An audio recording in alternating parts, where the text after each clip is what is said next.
peace and mysteries, working side by side. We weavers chart when none to be, sailing day and night. Luminaries chase the truth through boundless wisdom keen. Through tests and trials they'll guide the crew to sights yet to be seen. Raise the banner, let it fly, united we stand tall. Our spirit bold and our courage bright, to answer echoes call. Adventure waits for nobody, so rally up the crew. Sailing towards our destiny, we know just what to do.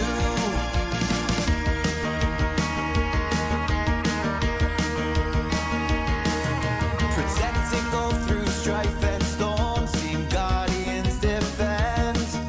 Their mission pure, their promise sworn, steadfast till the end. Mysticians seek what lies untold, with spells of newfound lore. Lighting paths and opening gates to magic's very core. Raise the banner, let it fly, united we stand tall. Our spirit bold and our courage bright, to answer echoes call. Adventure waits for nobody, so rally up the crew. Sailing towards our destiny, we know just what to do.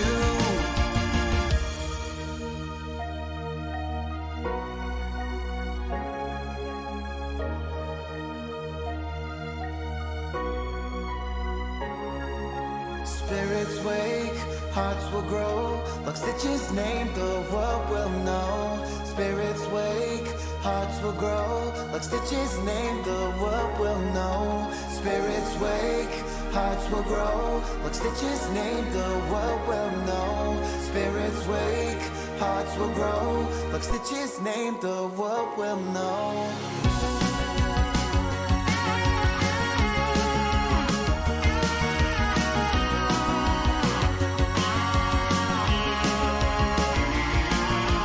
Raise the banner, let it fly, united we stand tall. Our spirit bold and our courage bright, to answer echoes call. Adventure waits for nobody, so rally up the crew. Sailing towards our destiny, we know just what to do.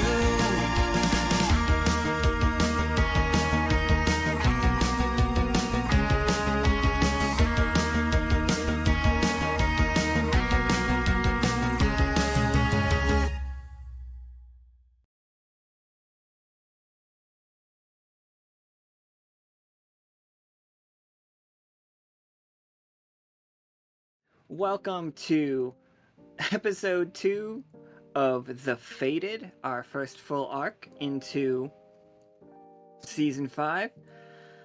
We are gonna do some. Sorry, we're a little bit late. Half an hour later than starting later than we wanted to. We're gonna do some little scenes to help set up our main characters. We're gonna start with Talus, then we're gonna move on to Aoife, and then we're gonna move on to Namak and Maverick to get them started, and then we're gonna play a game with them. Like, that is the goal for today. Just we are gonna be kind of all over the echo today, just so we all are aware of that, seeing how these characters react to the world around them.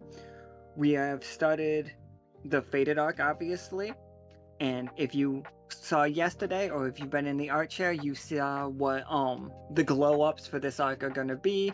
We are retaining the $200, like, get your character drawn up like that, and then if and for every 3 that we sell, so every $600 we hit for that, we will raffle one of them off.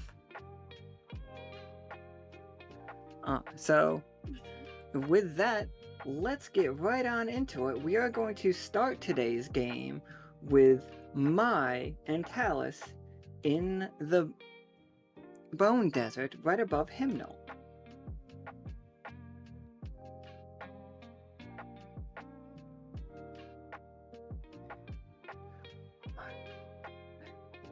Talus and my, like the last time you were here, Talus, this side, there was a huge waterfall, but now you see nothing but just sand. And the sand is falling, and that's kind of cool, but there is no water. It's so dry. Like walking in this desert, and Talus, you will immediately know that this is not sand in the way that rocks are sand. This is all bone. As you pack it, as you take your steps and pack it deep into the, and pack it deep together. But here you are. In front of you, you see an absolute giant skull of what was once a native creature of this area, possibly some kind of leviathan. Wisps of orange spirits slowly creeping from beneath the marrow.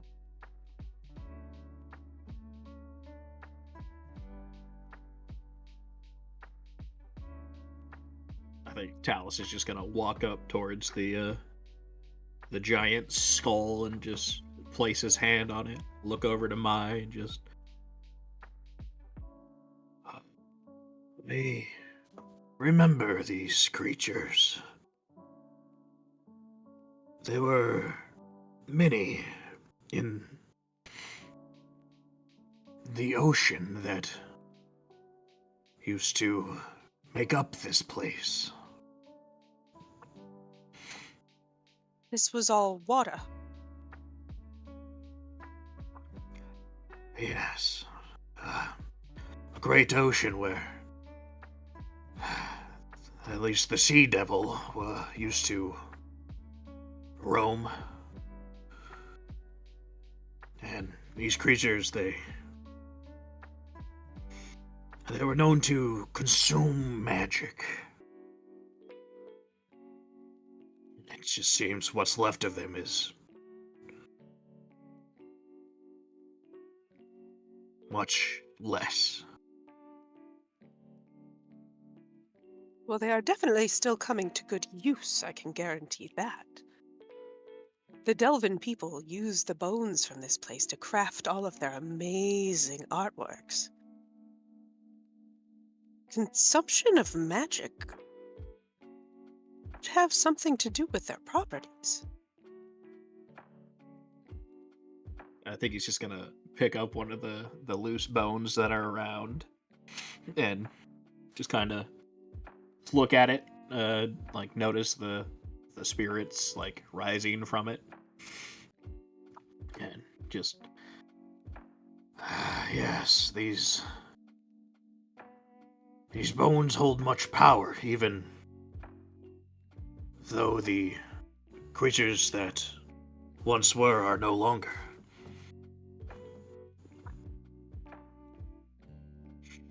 I could see where their use would come in. Mai's gonna take out her Tabori stick and hand it over to Talus. This is what I use to do my tattoos. We all make pilgrimages here. It's a rite of passage for the Delvin people.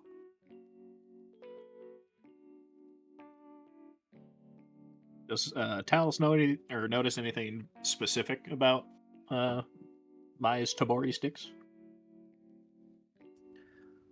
I do believe Talus would, when given a goal, the bones are more magical. They are the spirit, like they are basically the prongs of. Correct me if I'm wrong. Tabori sticks have little prongs on them. That is how the Yes. tattoos work. The prongs are glowing brightly to your eyes. Almost not the orange that most people would be looking for, and not the teal and silver brought with Lockstitch, but the ancient purpose of the very similar to the tips of your horns, actually, in that outfit. Not quite as pink as your spirit, but when given purpose, it is. They've become the spirits of art once again. So, as he's looking at this tiny little stick in his giant hand, and he's noticing it, he's just gonna turn back to Mai and just. The people of Delve do well to give the spirits purpose once more. It does seem like a pleasant way to honor them.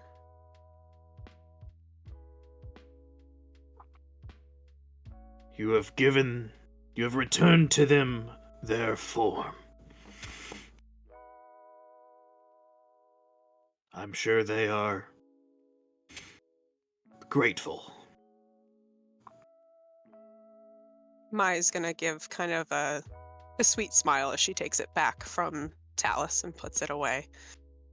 Kind of contented with the combination of the closeness of spirits and her kind of newfound people. Just the merger of the two is nice. I think after that, he's just gonna look back over at the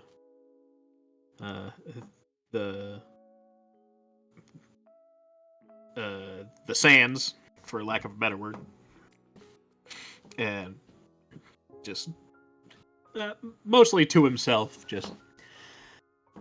But where did the water go? And if the Sea Devil has lost their sea, where lies she?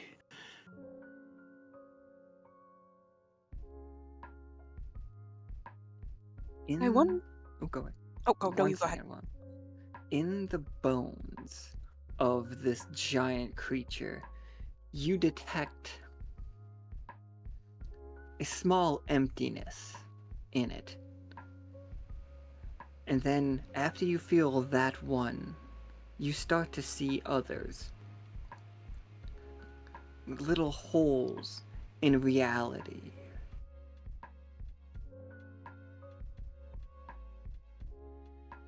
What we would call its rib cage.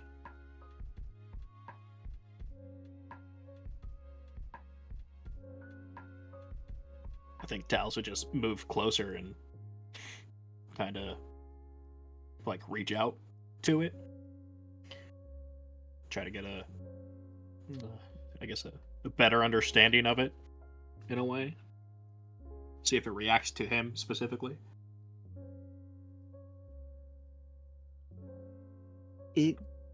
A twinge in your mind, like through the stone, cuts through your being. Not enough to, like, doesn't remove anything of yourself. Almost a paper cut or a thorn prick for normal people. As though there is something sharp and painful inside there. And as you get closer, you can see it. An arrowhead lodged in one of the ribs. Not arrowhead, like a spear tip. Like a harpoon. Like a harpoon. And it's ancient design. Not ancient for you. Like, this might as well have been crafted yesterday for you. But it is a null spear tip is stuck in the bones of this ancient creature. That rib is slowly being corrupted. This creature is so powerful that even after hundreds of years with a null spearhead stuck in it, the magic still has not faded completely from just this one rib.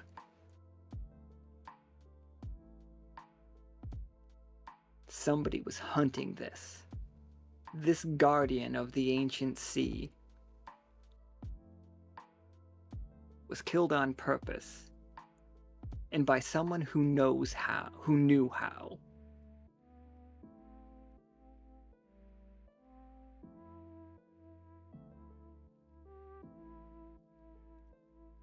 Does Talus know much of anything yet about null metal? I've seen it a couple of times.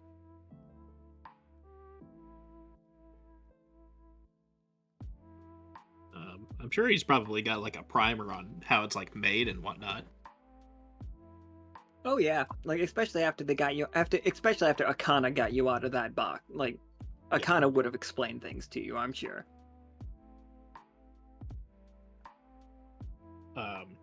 Is it just the null metal bit that's left?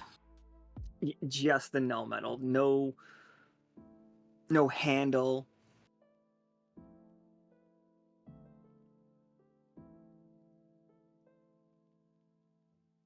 It's in there deep. Like, have you ever seen the megalodon's tooth stuck in the vertebrae of that thing? Yeah. It's very much that. Talus for sure wants to remove it, but he's not entirely sure if he's capable of it without Talus, like you can sustaining touch damage. null metal. It's just very uncomfortable. Okay. So I think Mai would see like the bits of spirit and Talus kind of retreat from a hand as he's reaching out to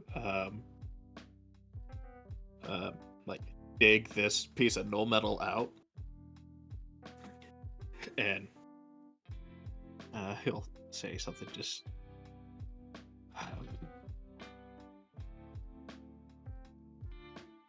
there's something so large to be undone by such a small weakness. This was no accident. Do you think it was being hunted?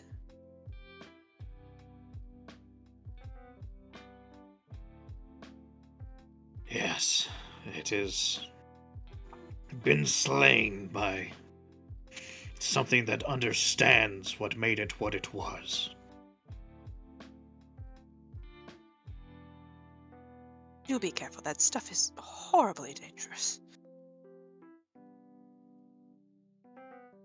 We'll ask for a roll. Go ahead and use whatever tags you want to get this out, but I will ask for a roll.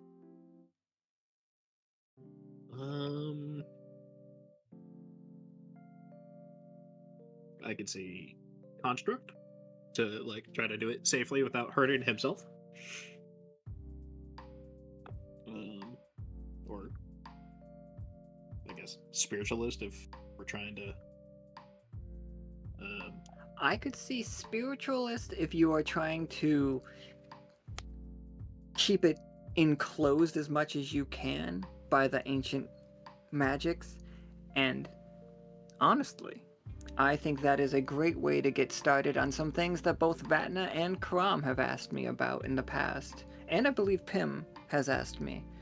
Like, if we could find a way to contain Null with enough magic. Okay. This would be an interesting start to see if we could.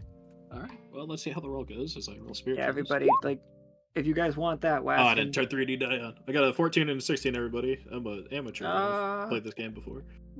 He forgot to turn on 3D dice. I'm Nobody a saw the 14 flail. or the 16.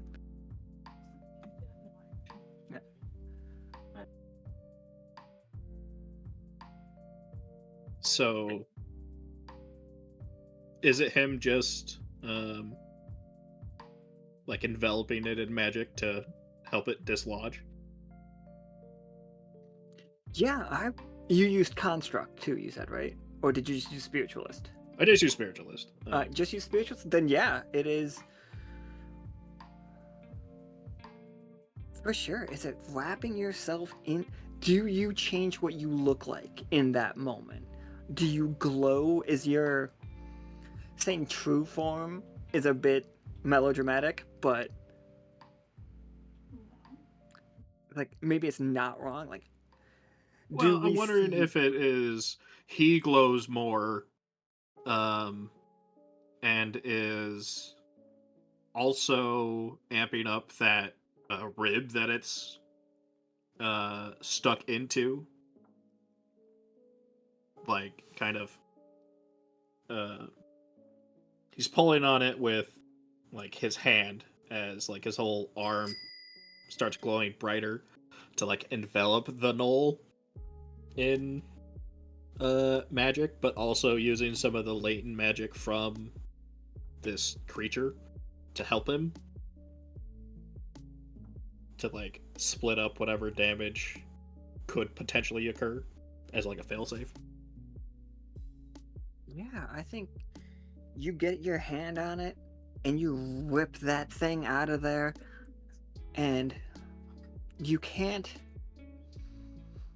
put the magic back into the the rib, but you do see a hard line where you're like this far and no further. The null cannot go beyond the wall that you set up of ancient magic, and that spot is most certainly glowing your pink, your just radiant fuchsia.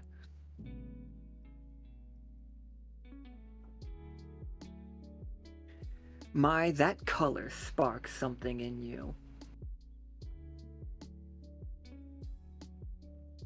It's like a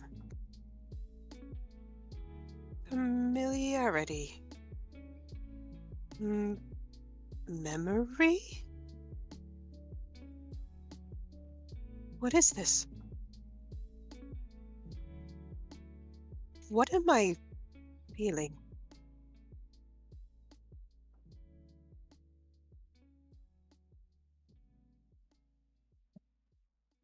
What did you just do, Talus? I think he's just gonna turn to you, and he's got like the knoll in his palm now.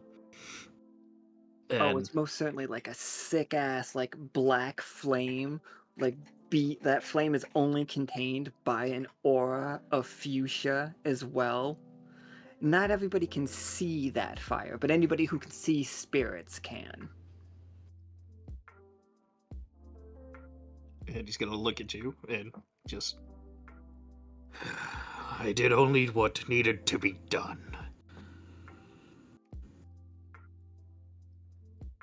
The spirits do not need to be harmed any longer. And perhaps in watching me do this, a part of you that has been lost has returned, Khadijah. Risha? What is that? It's familiar. What does that mean? It was once you, or what I knew you to be. Old friend.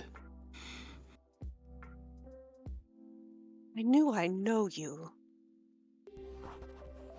I can't remember, but it's there. And it's fond. And I know you to be kind and close. Khadijah. Thank you Maybe- for. You Go ahead. first? Nope, you good. Well, mine's like an outro, so if you got Just say- something. Maybe you can tell me more sometime.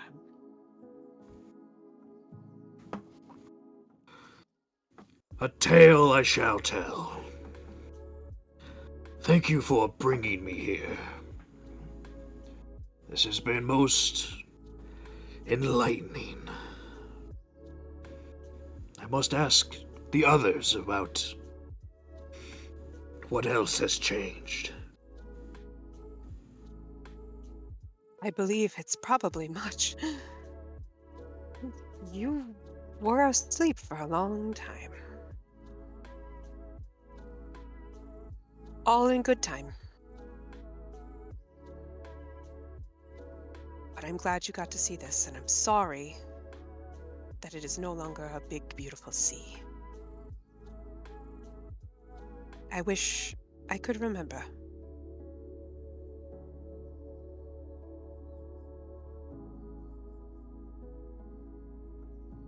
The last 1,000 years to Talus, or to Khadijah, if you will. Actually, not to Khadijah. That's not who you are at this moment. Is like, I explain it as a canker sore. Or a sore inside your mouth, where like every time you go near it, it stings, so you instinctually pull away. It's hard to make yourself think about the last 1,000 years. And it's almost impossible to remember anything that has happened in that time.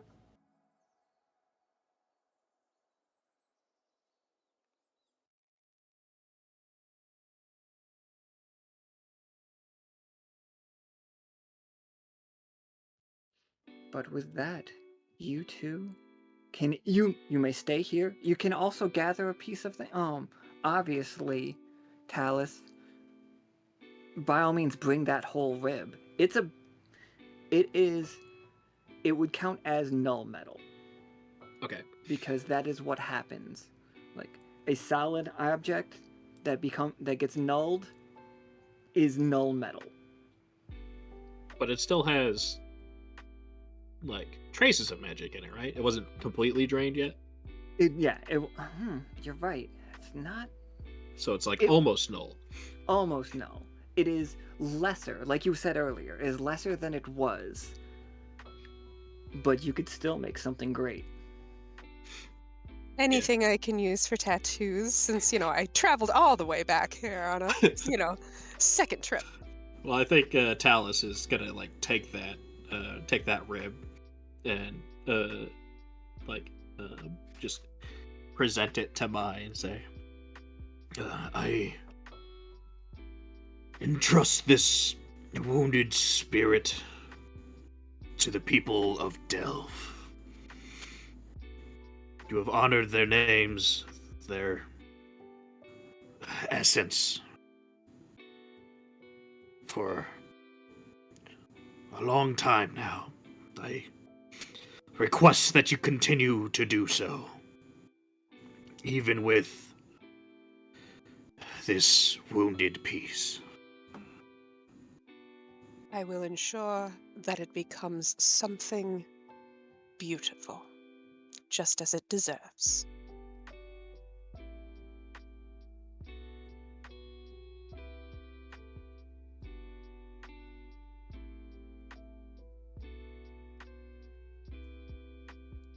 Is that good for you two?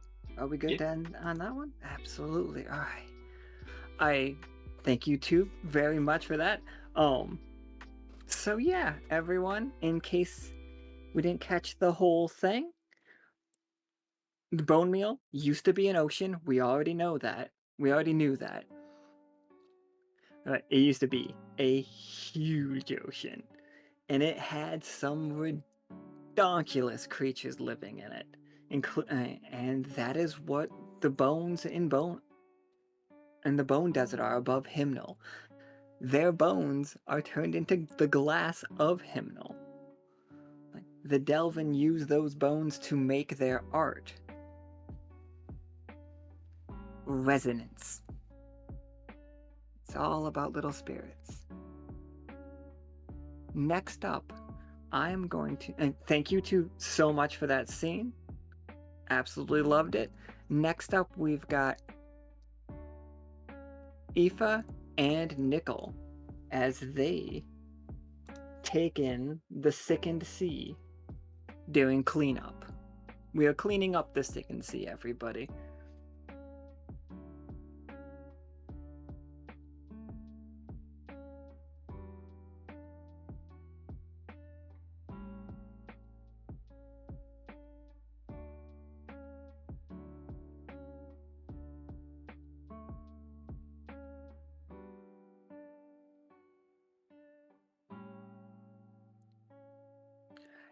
Hello, Aoife, who is played by.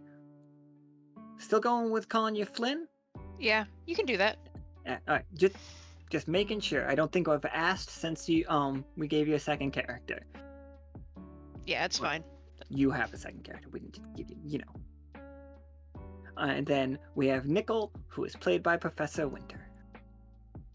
Hello, everyone.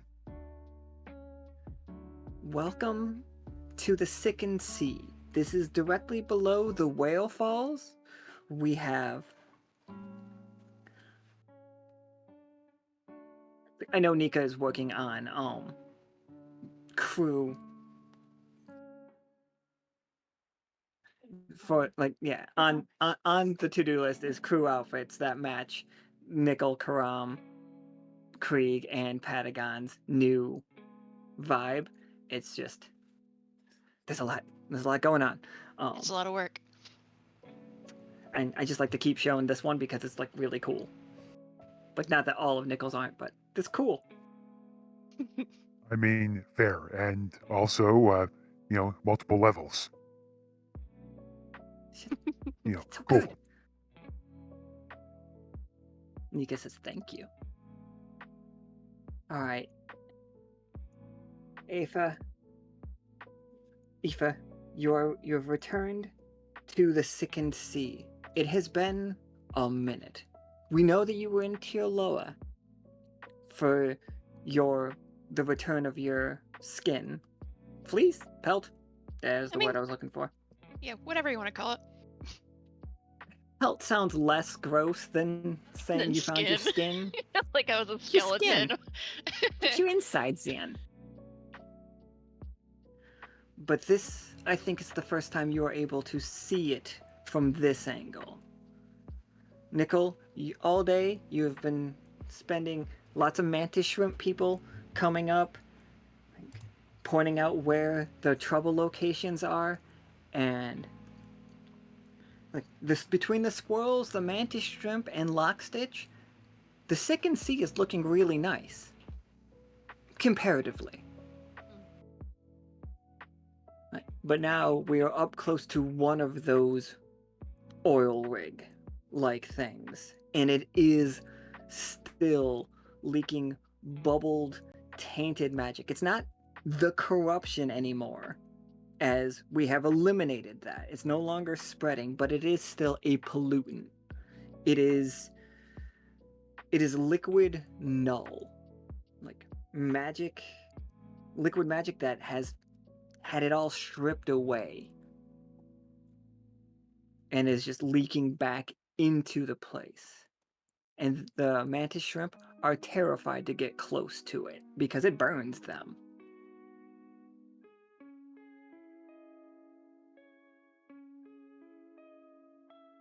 And I do have some shrimp. Look at them. Meow.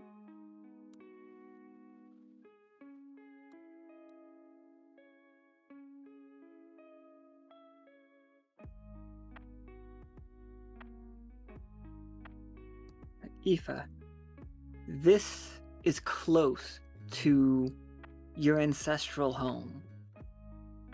You can see the coastline of the rocks. Some of them eroded away, some of them have fallen into the sea. But you do see one very much like Pride Rock style, jutting out. And you have a flash of the perfect sun-soaking location. But now it is covered with this malignant goop.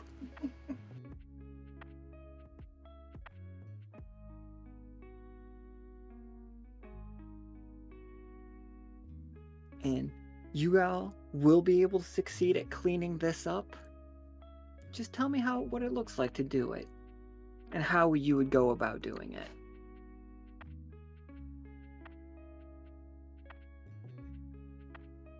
Well, at least for his part, Nichol has a bit of an issue with Null of his own, given how magical he's been. It's not necessarily full-on painful, but extremely uncomfortable. So what he's been trying to do is effectively try to use little bits of ice as a well, actually uses them as gloves to help with the hand cleaning aspects, and then other bits where they're trying to use it as temporary scoops to try to get it from one spot to another. Because they're magical, they dissolve quickly, so it's going to take a lot of work and a lot of time, but he's willing to keep doing it until it gets into a spot where it can be properly contained.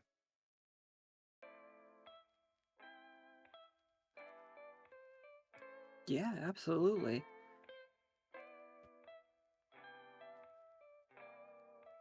I have generally an idea of what I think Aoife might be doing. I think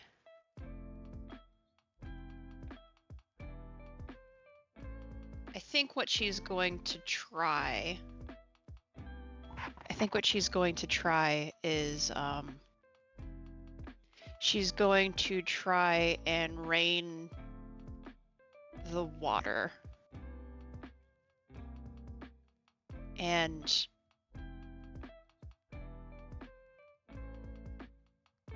she's going to try and pull it into like an undertow and pull into clumps all of this null that's like floating on top.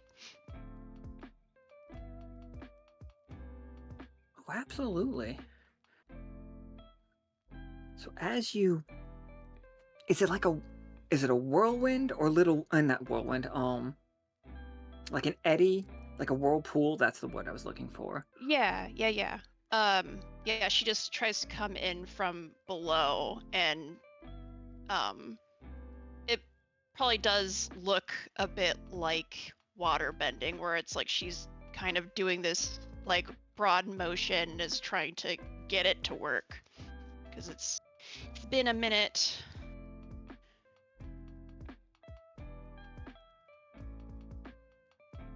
Yeah, so you are underwater. I am correct? Yeah, I can Are you- definitely be underwater. Yeah, for sure. So, under there, you see, as it's swirling, these pipes coming from this refinery, this oil rig of ours, that is not brass like the weir that we have seen around. And the reports, you would have heard about the weir at this point. People would have explained it, I'm sure. Unless you want to be completely just, I didn't listen to anybody. No, she would have listened. It's just like, I never want to say anybody has to listen to people. Like, Peanut doesn't read any reports, so. But you see, there is a rod of blackened metal that has stuck directly into one of those weir pipes and has smashed to it. And that is what it was like. This thing no longer works. All of these machines have been off for a while, and it's just stagnating here, just rusting and rotting in the sickened sea. But you can see the fact that this thing was tapped directly into a weir pipe. Whoever did this did it very much on purpose.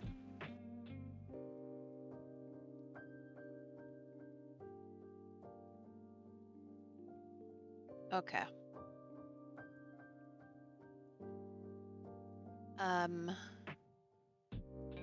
If I get closer and inspect it, how difficult does it look like it would be to remove that? It's gonna hurt because it is a magical being touching straight null. And it hurt the same way that it hurt Talus. Like, uncomfortable, and if you roll really low, it will hurt. Okay. But yeah, if you point it out to Nichol, I will let you both make a roll for it. Oh yeah, and she would come up and get his attention and point over toward, maybe he can see it or not. I'm not entirely sure with everything in the way. but she's going to explain. There's an obstruction. Would you help me, please? Yeah, absolutely. I'll be right down.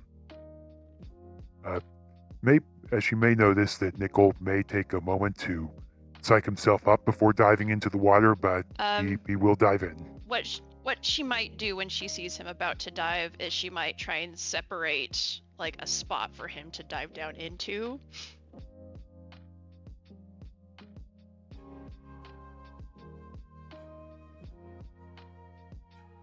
You mean like part the seas of the corruption? Yeah, a not little corruption. bit. Not corruption. Pollution. The oil, basically, the whatever you want to call it. No oil. The only corruption we have left is a member of the crew now. Yeah. But yeah, she'll part it open enough for him to jump in. He's going to nod in thanks. It's still going to be a moment, and he actually takes a deep breath before jumping in. She'll dip back down and show him where it is.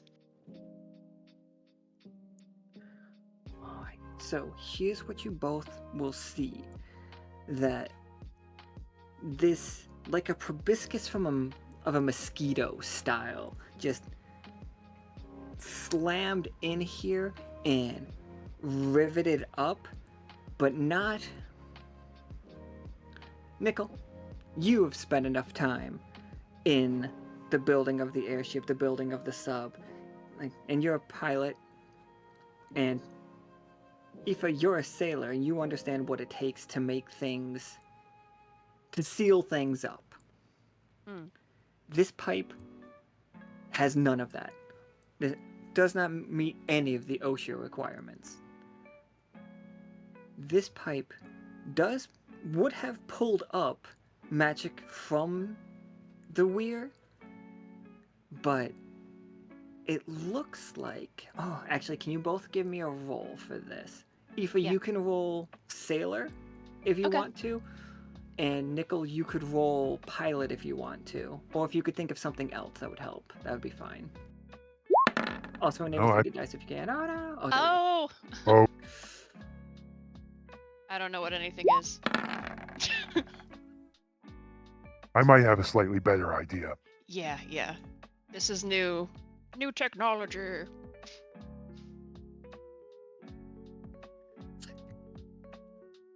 I think it's just way worse than we thought. Whoever built this did not build... Nichol, Aoife, your one is making it worse. Nichol, your 17 sees how bad it is. It was designed to drain magic out of the weir and for it to hit the null and become a null liquid. Like the sickened sea is sickened by design.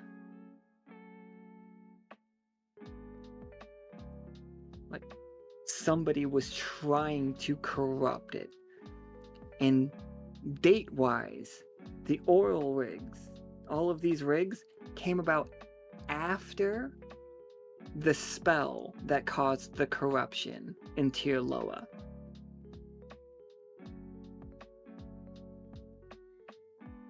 We know from the time that I believe it was Pim and Cass and Ceylon were here, that the refineries did have the stuff to convert the magic directly into a power source. So yes, they were doing that, but the pollution was not just an accident. It was meant to happen that way. Somebody expected this to spread.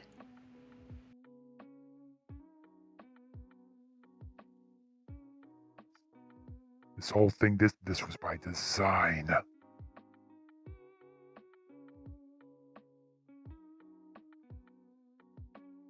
Aoife, this pollution, and I hate to say it, but it killed your village. The rest of the Selkie type people, are gone because of the people who built this. Assuming that's okay with you. Oh yeah, that's fine. There are definitely some that could be around, but they don't live here. Yeah, This I mean, pollution, the way that the currents, the way that the tides come in, if it feels like a way to force somebody out, you know, build a factory next to a place where people of incredibly strong magic live. That's how you get them away. Poison the watering hole. yeah. Lead in the pipes. Exactly that. And Nichol, through your recent days, all of this was null metal. And it's a very particular kind of null metal that you've seen a couple of times recently from Dactyloid.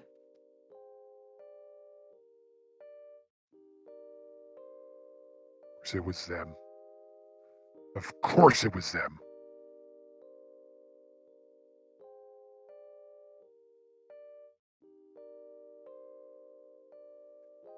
This is a lot more complicated than I thought. We're definitely going to need to let a few people know what's going on here.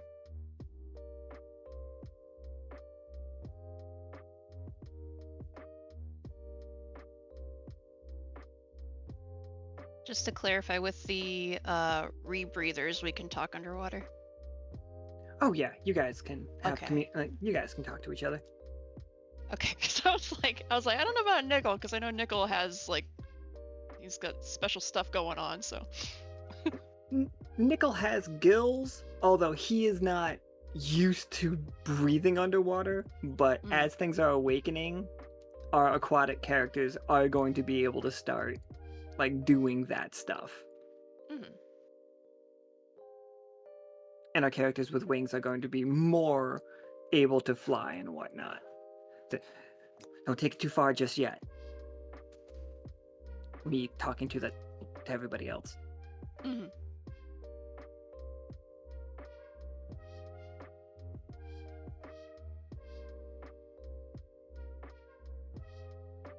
So you've seen this before? I have. By some people, by a city where there's some people that really hurt, some people that I'm really close to. Probably still hurting some of my people. It seems that's what they're good at. Unfortunately, I'm familiar with a lot of their methods. Do you know how this works, or how we go about removing this? I think I have some ideas there. It's going to be difficult because what they did, it's more than they didn't care. They planned this. So the thing I'm concerned about is if we take this out, making sure they didn't leave it to, well, for lack of a better word, make a bomb if we take it apart improperly. So, full malicious intent with some rigging. If I were them, that's what I'd do.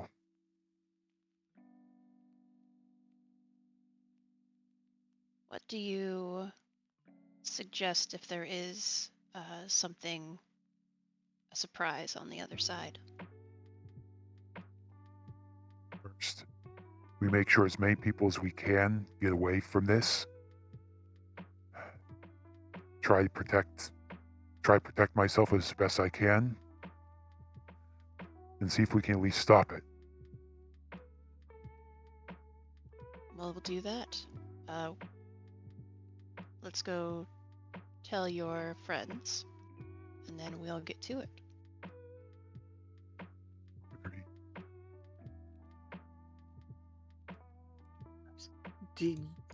were you two going to try to destroy it yourselves now, or are we just waiting? Because either one is perfectly fine with me. But We at least want to try. Alerting, our shrimp buddies above water that, hey, you may want to, back up a bit. all of the shrimp like running away. Like, hell no. Skitter, skitter, skitter, skitter, skitter.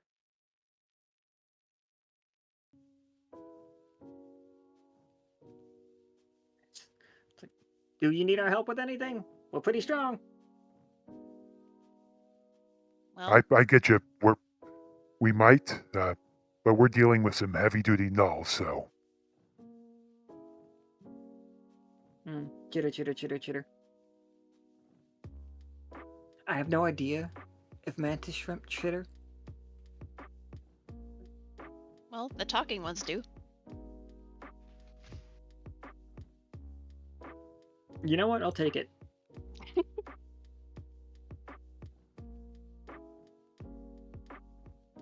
All right. So you two have a massive. I think the pipe is so wide it's 4 people could put their arms all the way around. It would take 4 people interlocking to hug this thing completely. Okay. Because it's big. But you two, again, basically superhero level strength. So don't let that deter you. I understand you have ice. Do you have any way to heat the water? I haven't been able to do that sort of heating thing since a long, long time ago.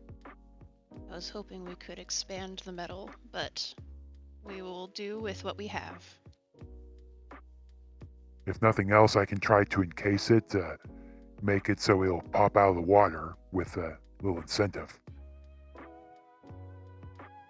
I can help with that.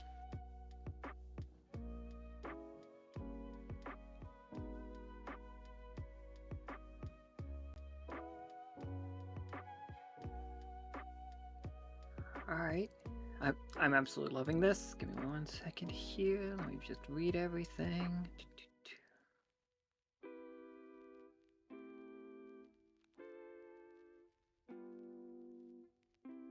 Okay.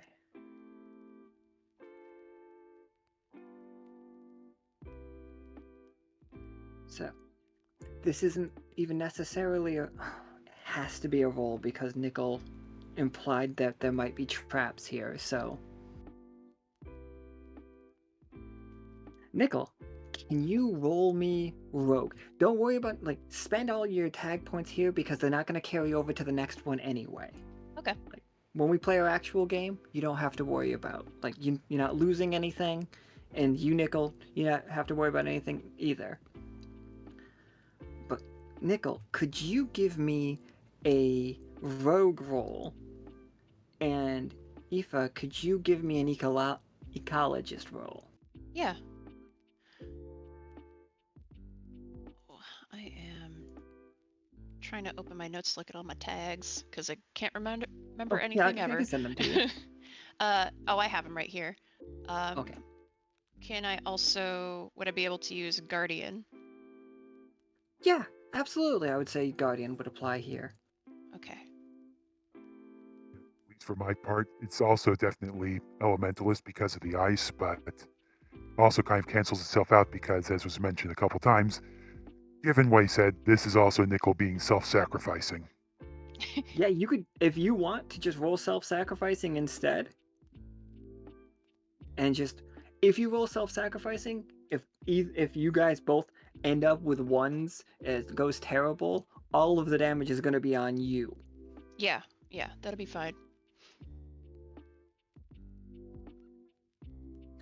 Aoife out there being like, yeah, hurt him.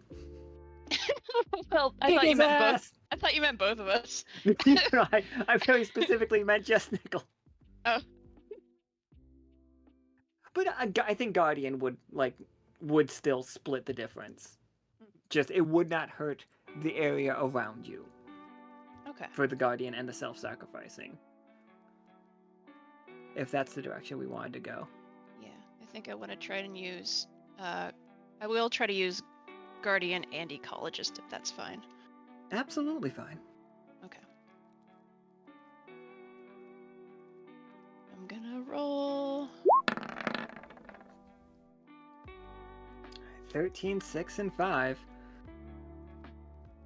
So for mine, because I'm using 2 tags but also self-sacrificing, would that end up just averaging out to 2 dice or 1 or?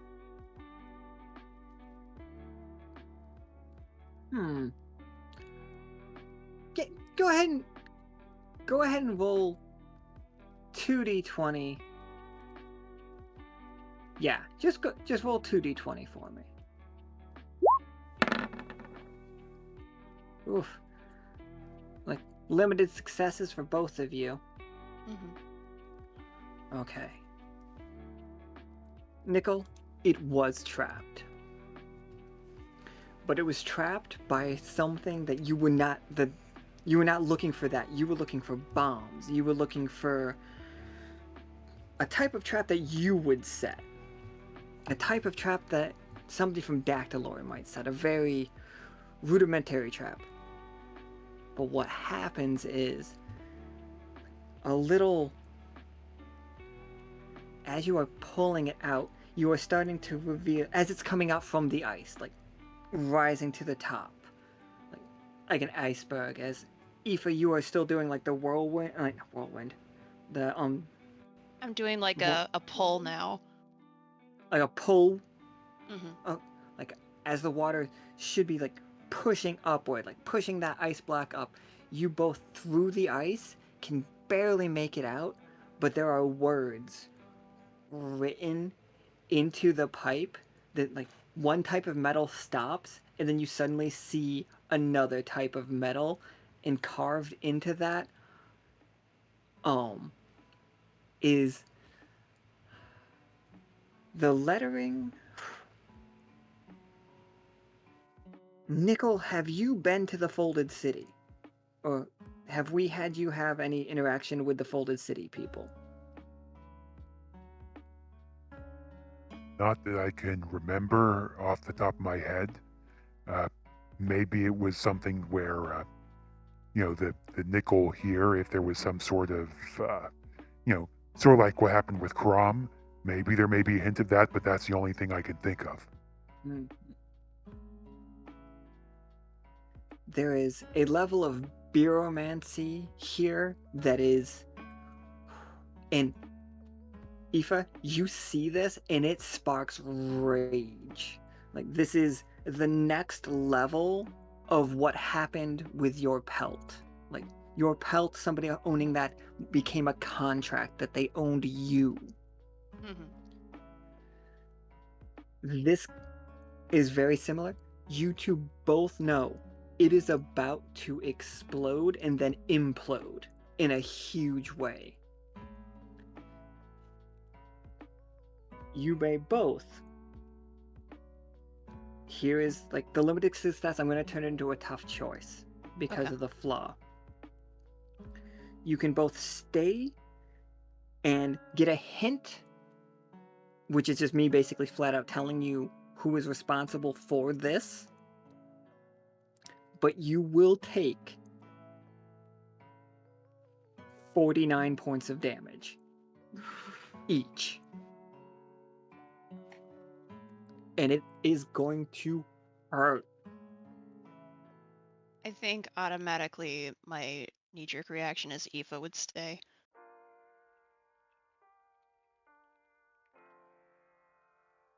Honestly, same, but let's also hear the alternative. The alternative is you can get clear. You're able to get clear. This rig destroys itself and blinks out of existence. Like, it was there, and then you two will be the only two that can remember that it was there to begin with.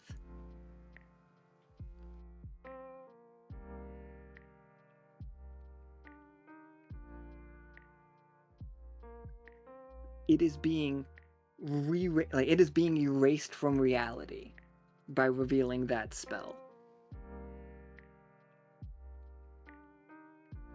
Not memory fuckery. I have to be very clear about this.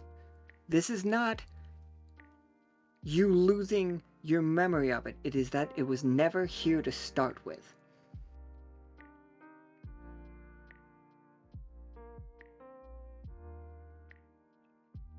But you two were near enough to the echoes of the bubble. But between a guardian and the level of power that Nichol is at this point,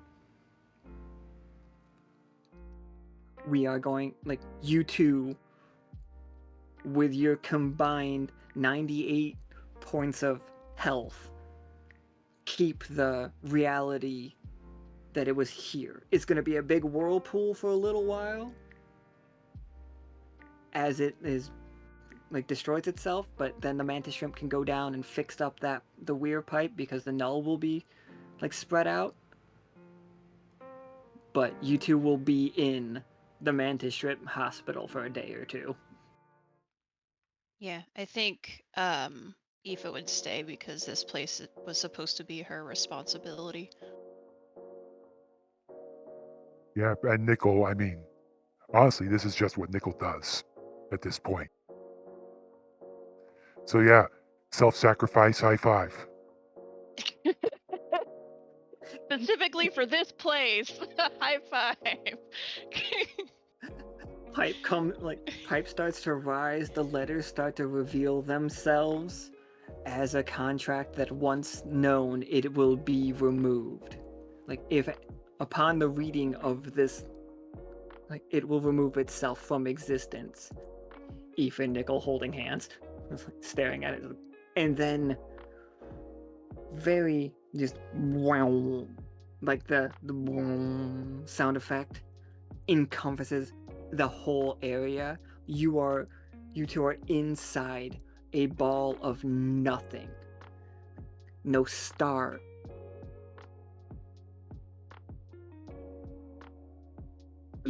Is each other, glowing radiant with your power, as the guardianness of you and the elementalist in Nichol is spreading out, filling the reality back up,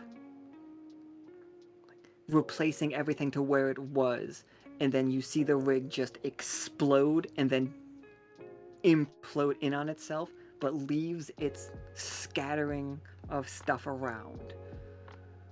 There is still a wreckage. It did try to destroy itself, but you two are able to survive, and you are able to keep reality in place. And then, but 49 damage is 49 damage. And you two wash up on the beach of the whale, on the rocks of the Whale Falls. And the mantis shrimp come out and gather you up and begin, as quickly as they can, tending to your wounds. They have many, many hands. They've got it. They'll take care of you. But they have that piece of the pipe for you. They have saved it, as Aoife was draped over it when you arrived to the thing. We have the copy of that spell, or enough of the contract to know who made it, and we can all see the alchemist symbol very clearly before the screen fades.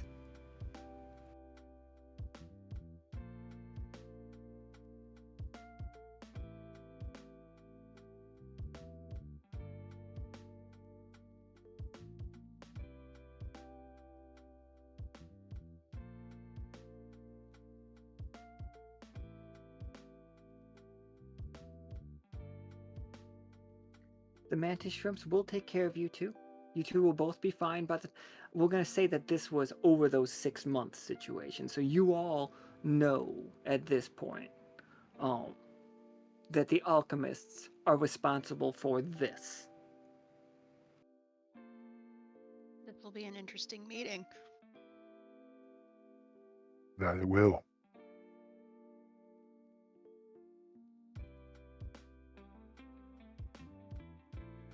And yeah. Oh, Mm. yeah. Go ahead, go ahead. Bye. If you guys had anything else to add to the scene or have any questions, go for it. Go ahead and ask me. But otherwise, we'll get into the last scene. But first, let me let you two. I was just going to say that if Nichol has a chance, he'll show how to get the good stuff while in the hospital, like the good fish. Oh yeah. She's going to ask them once they get a little bit better.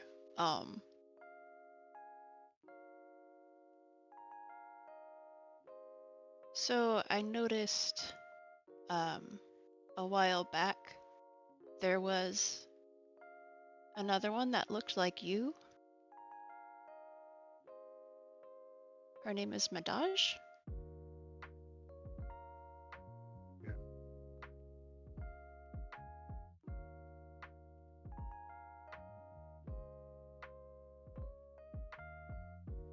Yeah, seems all right there. Only met her a little bit there. It's definitely someone I'm sure I'll be seeing more of in the future.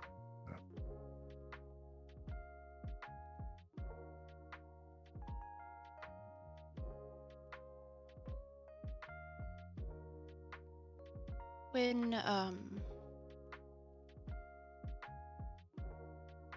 you said that you had people hurt by this metal, by specific people.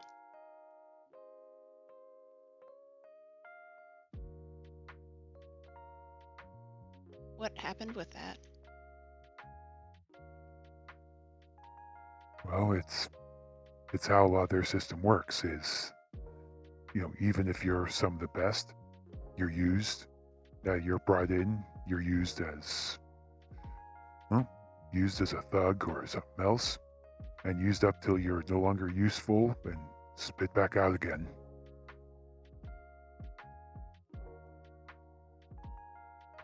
I see. Were you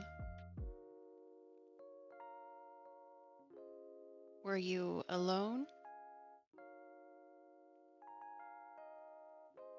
When it happened to me, Yeah. yeah.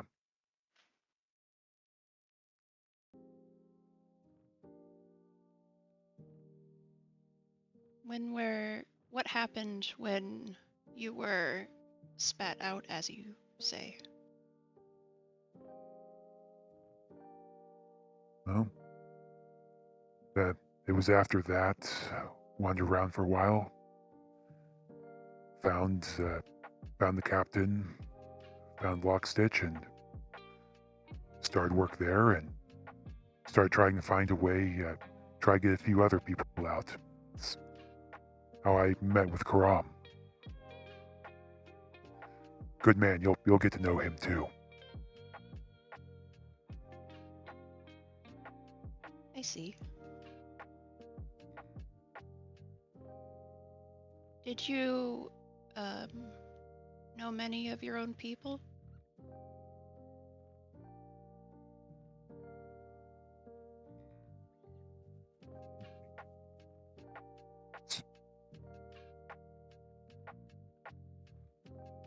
Gone now. Along with pretty much everything else I remembered back from those days. Until now, with a new start. Maybe she's not exactly family, but something close to it, right? Yeah. That honestly, the whole crew's my family, but even if it wasn't that, I want to make damn sure she was protected, yeah.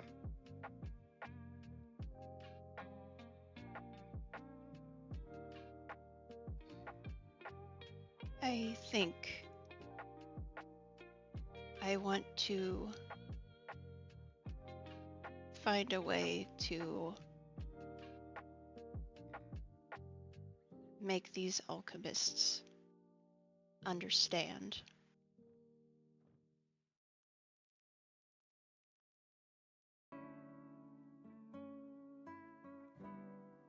Well, then, we're going to have a lot to talk about and a lot to plan.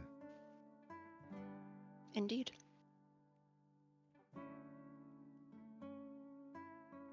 One of the mantis shrimps comes into the room with just a platter full of multiple different kinds of fish. I didn't know what you liked.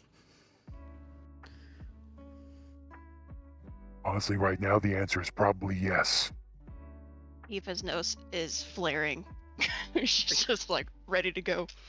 Like, looks at the clipboard at the end of your bed. Okay, looks like they got you on a liquid diet.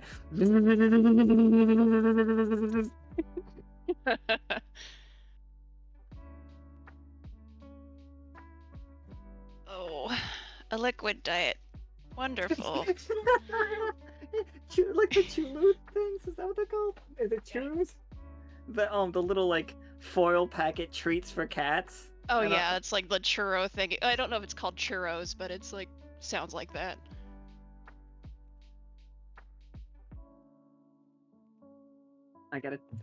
I was attacked by batteries and I was trying not to make an assault and battery joke. I just did not have them stacked up correctly. Absolutely. If we are good to end there, I think that's great. Yeah. So, like, you two will be Yeah. out of this hospital in no time, before the game gets started. I mean, this was probably months ago, Hmm. before we headed to Sanguine. Yes. And Alright, so the cool. next scene I need to do is for Namak and Maverick. Flynn, if you want to stay in the call, like Not Forgiven is, just hiding in the background, that would be great. Nichol, thank you so much for showing up to this on last minute notice. As always. Wait, did he leave? He can't hear me, thank him! You can't hear me, thank you!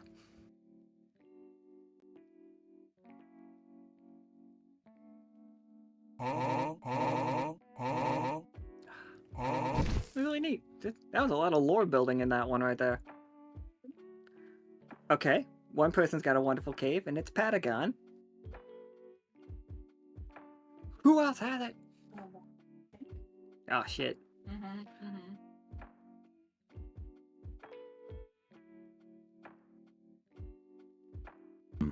I already played mine.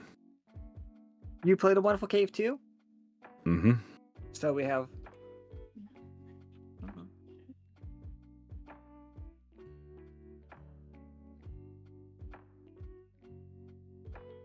Alright, so 3 of those have been gotten out. So before we get into this scene, welcome Cole to this fun game we're gonna do. So this is gonna do a lot of heavy lifting for Maverick because we didn't get to see a lot of what Maverick can do in his introductory game because I'm not sure what you're talking about. He's just a standard dude. just just a a guy. regular guy. But goddamn, you guys took that game in such a direction, and Howell was just like, "I'm gonna do a lot of dumb shit," and then everybody was like, "We're gonna do a bunch of dumb shit," and then a coup.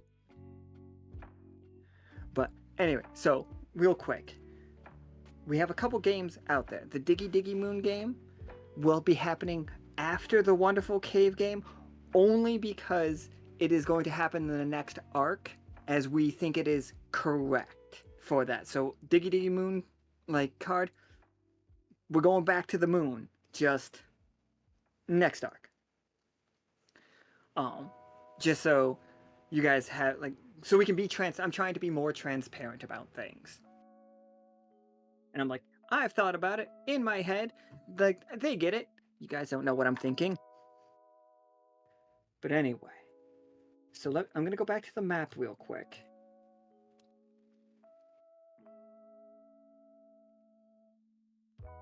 Damn. Look at that map. Look at this map. So, Dolce, where we Mhm. found Namak.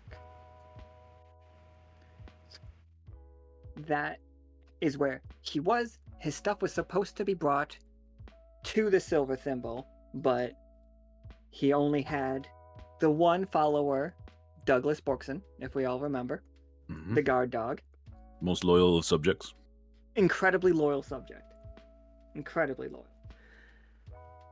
But because it was just him, he wasn't able to guard all of your possessions. When a group of crab people from the nearby Salt City showed up and laid claim to your items. Now, Namak, I'm sure violence might be the first thing that you go to. It's reasonable. But Peanut and Isaac have asked you to not start a full-blown war with the people unless absolutely necessary. So they sent with you the new hire and scouted. They scouted for Maverick. Like, they were looking for somebody that knows how to talk, because we were missing our charismatic spokesperson. Can't remember. It's like, I want to say One on Vacation never came back. Yeah, something like that. Something like that. Oh, you're talking about Jimmy? It was something with Yeah. a what? Was it Joheem? Yeah, it's definitely Joheem. Joheem. I'm going to introduce a character named Joheem, and you guys are going to hate him. It's like they took a shot in the dark, and had a chance, and they took it. Their downfall was just their affinity for fancy writing utensils, and yeah. Yeah. They're out there writing their own story, as it were.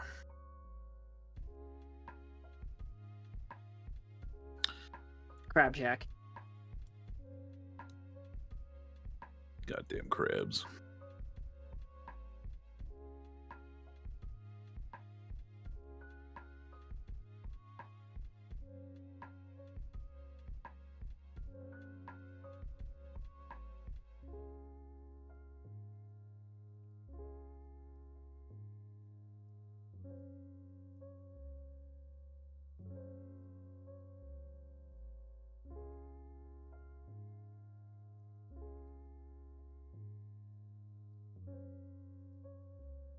Alright.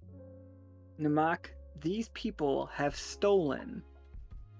If you would call it stolen. They would call it reclaiming what is theirs. Many of your accessories, if you will. Like anything that you weren't wearing that was in storage there, they have it now.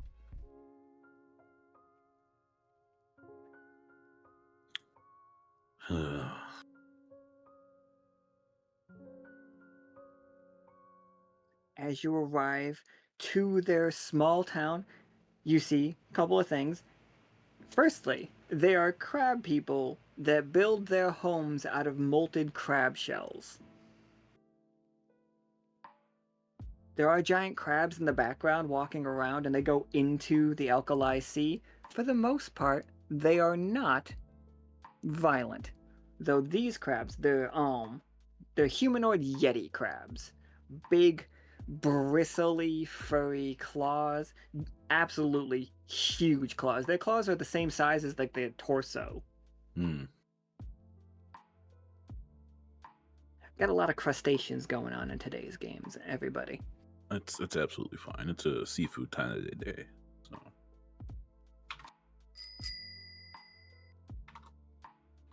As you I arrive, go ahead. I really just have to say here, like, is anyone else looking at like what they make their houses out of? Because this is a totally horrifying, like, gingerbread house situation. Is this bothering anyone? It's bothering me. it's perfectly sustainable. It's fucked up, is what it is. Let's be fucking honest about that. I'm gonna have to agree with your friend, Namak. Like, this is really unsettling. It's like I'm not gonna build like a house out of dog bones. I mean, if you think about it, it's really just like they already have like a house on their bodies, and it's just discarding the older house for a new one.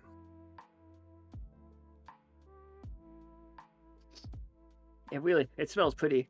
I'm not saying it's rank here. I'm just saying it's not great. No, absolutely, it smells disgusting.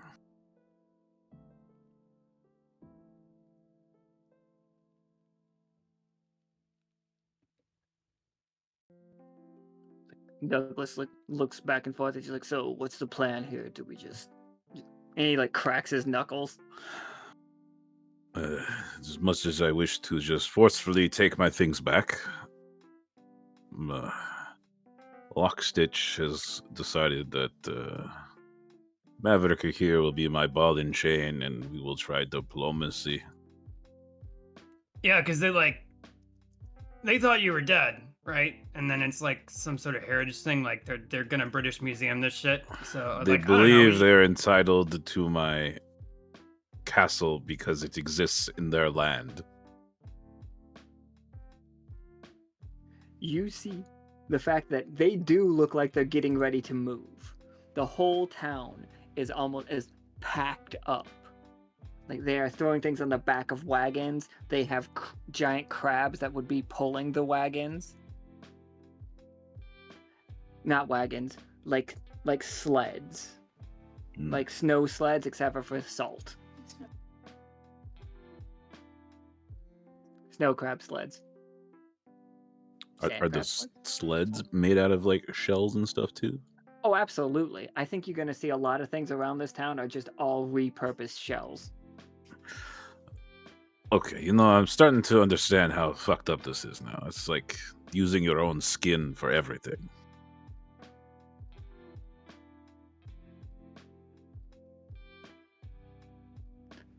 Like Douglas is just nods, just like, yeah, it's so rank. We can't let them into Dolce. Like, they're gonna stink up the place. All right, Maverick, shall we try to find a leader of some sort here? Person in charge. So Maverick's like already walked away, and he's like immediately in front of those three people. You're just like, oh shit. Walks to the beat of his own drum, this one.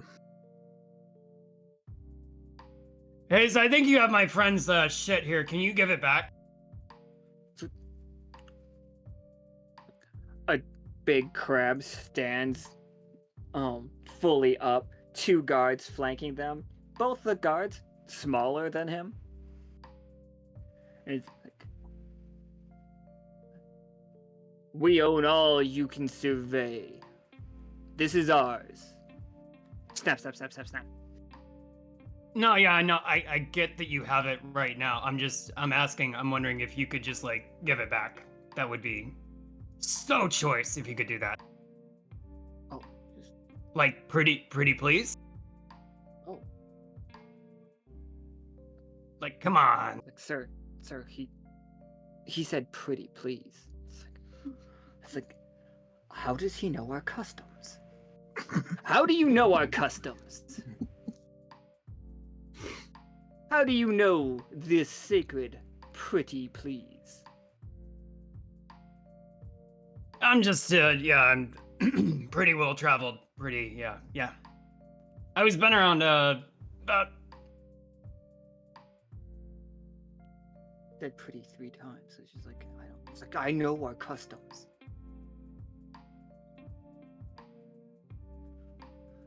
It's like, we took those things fair and square. No, I don't care. I just want him back now, like pretty please. I'll just fine. What did we take from him? Like, it's like they go to one of the carts. It's just like loaded with Namak's stuff. Yeah, so the fabrics on that one, the small armor pieces, there's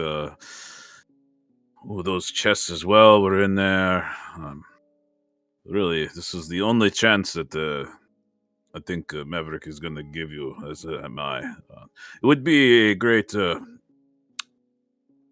idea to give you my things back, and obviously we are saying, what was it, pretty please for these.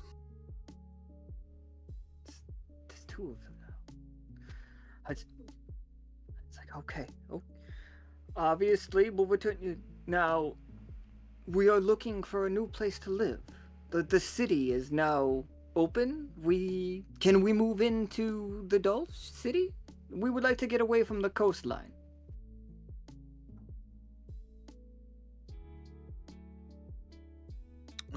Douglas. Douglas, trying to hide the fact he put one of he's sniffing a piece of crab. It's like, no, yes, sir. Yes, sir. What is the current population of Dolce? Or Dolce has next to no one. It's legal residents. It is you and I, sir. We have some squatters, but And besides that, it's kind of how would we say, a dump. Yeah, I was gonna say shithole. the salt is taking a little longer than expected to clear off. I'm not gonna pretend that it's not. Okay. My esteemed crab people, that's not offensive, is it? We are the crustaceous. Okay. Crustaceous. Are you looking to Maverick because you think like he knows the customs here? He clearly Yeah, just kind of like looking between you and the crabs, just like. So if you look at Maverick, he's going to shoot you a glance and like kind of whisper in a low whisper, he's like, "Fuck if I know. I've never met these guys before in my fucking life." Right. Crustaceous. Dolce is very open. I just have one simple request to you all. Simple requests we can do. I'm fine with you inhabiting the grounds above, but do not go beneath. We're not burrowing crabs. Like, those guys scare us. Living in the tunnels? Terrifying. We want to get away from all of the salty air. It's not good for our shells. Well, this is very salty and Dolce. What we heard, and based on your Douglas, it's like that you were looking to remove the salt. It would be ideal if you are all willing to do that. I would not mind allowing you to reside there.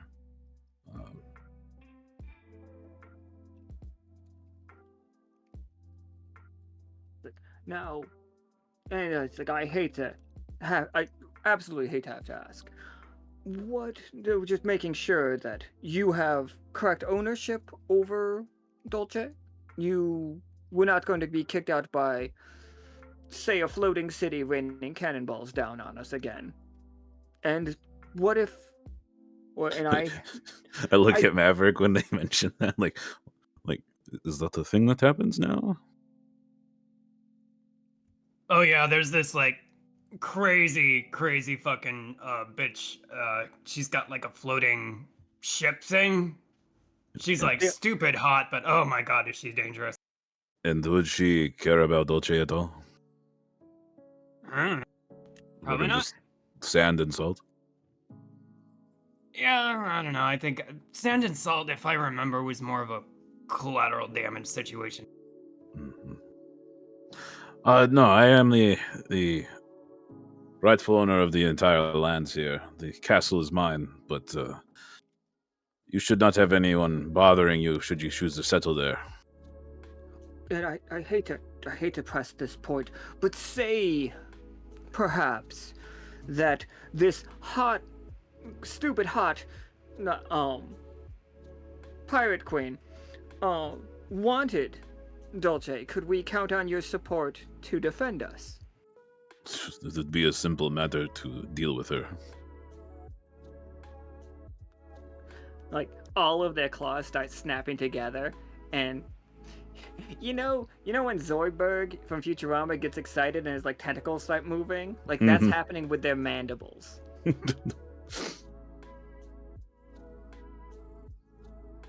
In fact, I'm willing to make a pact for this. All right, shit, we got a deal. Okay, so we can drop the paperwork later. Or you guys should shake on it now. Do you No want to paperwork. do you want to go for beers, or how do we want to do this? This pact is made simply with blood. Okay, wow, dude, like it's kind of extra, don't you think?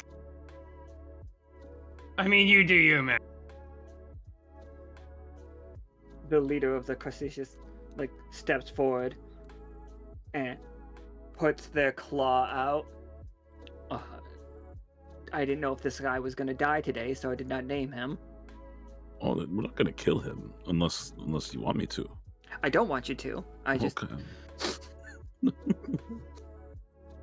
It's just like, For me, it is a simple matter of taking my blood out. For you, we will need to cut.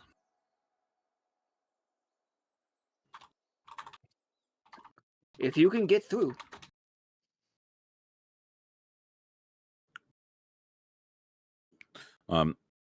His claw, is there a there's a flexible section in between the claw and the rest of the arm, right?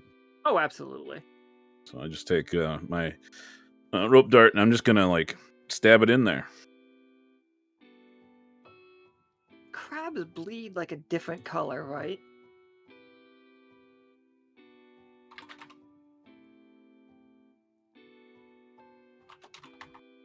Not me Googling. They have blue blood. All right. Oh, that's horseshoe crabs, but yeah, we can just make them blue.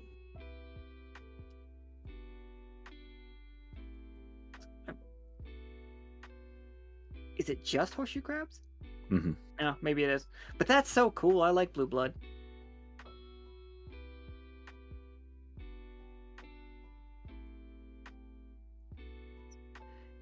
Give him a little cut, and it spurts a little bit. Cool. You got me.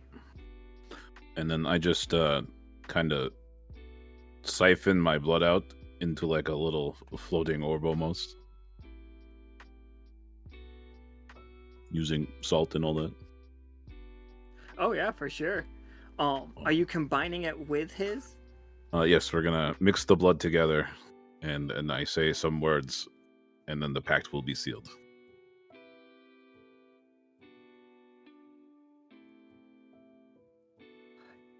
Is this, and this is just me asking, are your people related to Beromancy? Is this like a contract in that regard? No, Or is it just an agreement? it's an agreement.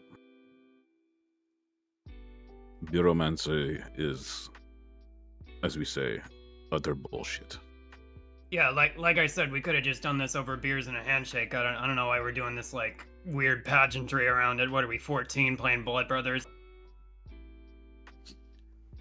You If go not- through the motions because it matters.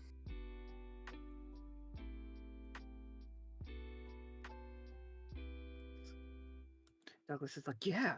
It's like, if not for the pageantry, we're all just uncivilized as these crabs. And their smelly, smelly homes.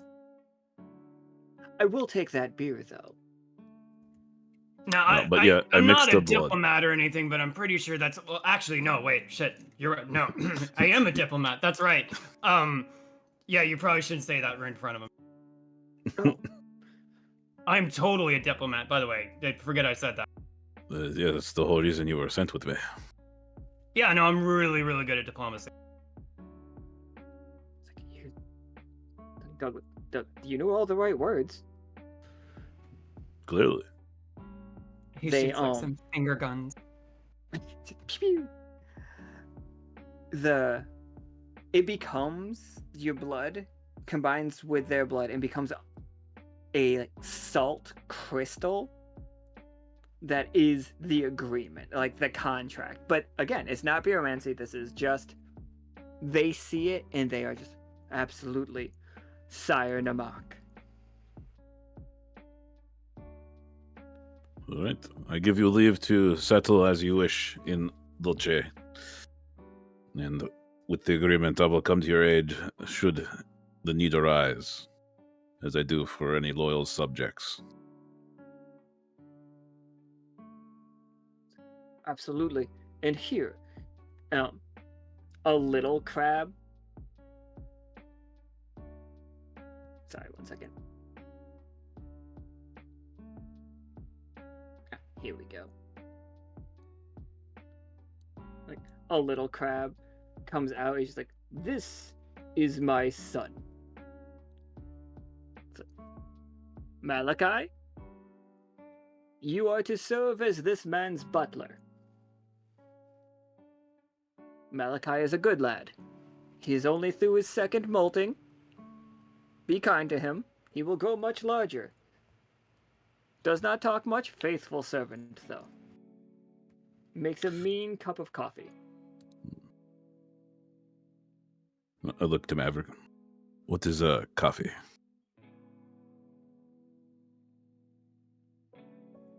Oh, it's like bean water. Like hot bean water. Sounds unappealing. You know, it's you kind of get a taste for it.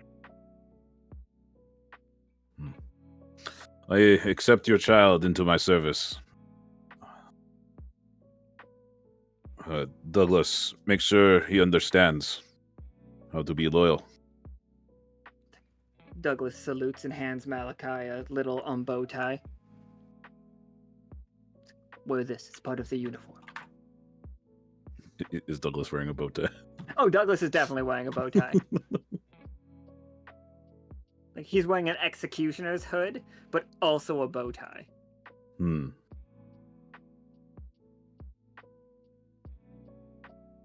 right. I think our business here is concluded as long as I can get the rest of my things. Then we can all be on our way. We could all go together. We're about to leave. You said you wanted a drink? And they point to one of the carriages, which is just a giant crab shell that is a bar on sleighs. Is it one of those like obnoxious people that like drink while they're pedaling through the fucking city? Oh, type absolutely. Oh my gosh. One of those like party buses, like party things. Yeah, those terrible, terrible fucking things. I don't know if you can make alcohol out of crab shells and sand and salt, but they're definitely trying. Please, you can make alcohol out of anything. That is just what Nika said.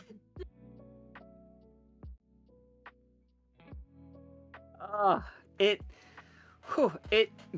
basically Clamato. Like it's crab motto.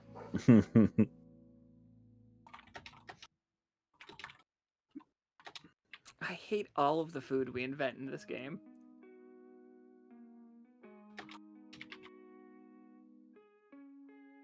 Crab motto juice is in fact canon. They spike it with the because they have popo nuts, because we know popo nuts grow in the saltiest locations, so they basically have vodka and crab juice.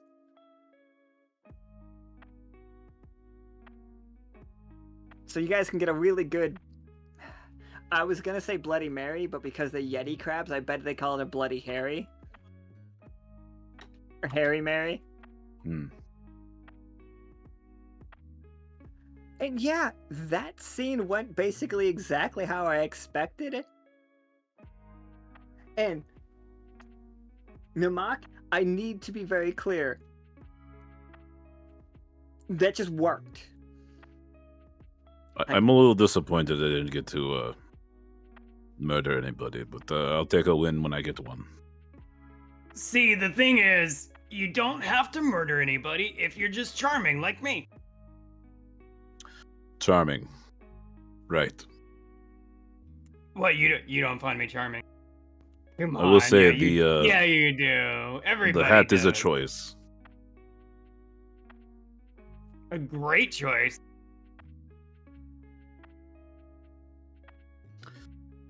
People these days are quite interesting.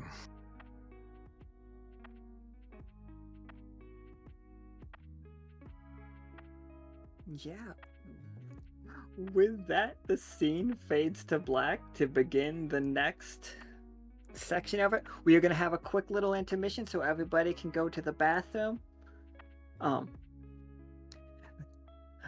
Akana just made it to the stream and saw my message. Don't worry, Akana. We would have, you would have been in this scene, but it's okay. Like I said in the message to you, I did not expect you to be able to, but I was trying. There's no need for Black Ops when you have top tier. What's it called? Negotiation. Yeah, that's what we did. Your tie is crooked, by the way. Yeah, I know. It's a choice too. Mm. It's called I think it fashion. looks Like, dashing, look it one up of the sometime. crowd says. Look it up. Right. Okay. Diplomacy in this age is quite different. Malachi, walking beside you, hasn't said a word. This is like, I think you're dressed pretty cool. To Namak. Shut up. Thank you, Malachi. Oh wait, no, he's not talking to me. Forget it. Actually, The still outfit applies is to my. a statement.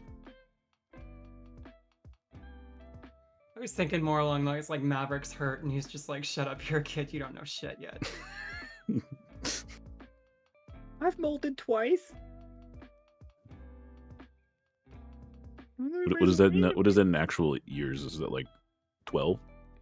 I think it's I think he is a just before he is an adolescent, but like a teenager. Oh, okay. Old enough to have a job, the way it doesn't feel gross. If he was like a human, he'd be covered in zits and stuff. Yeah. Oh yeah. Totally. Mm. He's that awkward gangly age. His claws are way too long. He he's a claw dragger. I don't like that. Don't like that term. Shit. We've invented crab racism. Or ageism. It's like, or I suppose both. Alright, everybody. That was all of those scenes. Feel free to stay in the call, stretch your limbs, get yourself a drink, everybody. We're gonna take a quick intermission, not very long. I have to go to the bathroom. I'm probably gonna get myself another drink, and we will be back to start it in earnest, probably at 5:30, I would assume. Or does that seem too long? Is everybody else good with that? You guys in the call, you can all answer me. Yeah, that's fine. I think so. Like a quick 20-minute break, and then we'll get right into it. Yeah. Yeah, I'm good.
mission pure, their promise sworn, steadfast till the end.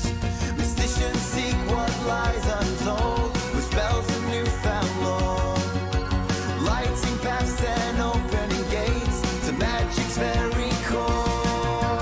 Raise the banner, let it fly, united we stand tall. A spirit bold and a courage bright to answer echo's call. Adventure waits for nobody, so rally up the crew. Sailing towards our destiny, we know just what to do.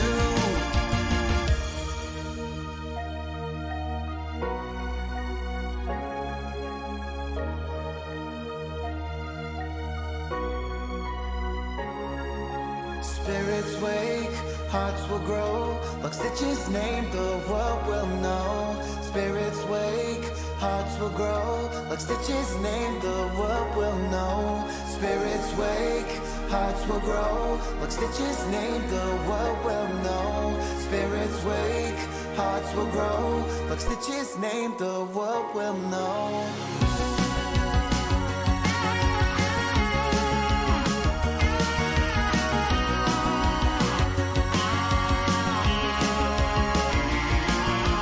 Raise the banner, let it fly, united we stand tall. A spirit bold and a courage bright to answer echo's call. Adventure waits for nobody, so rally up the crew. Sailing towards our destiny, we know just what to do.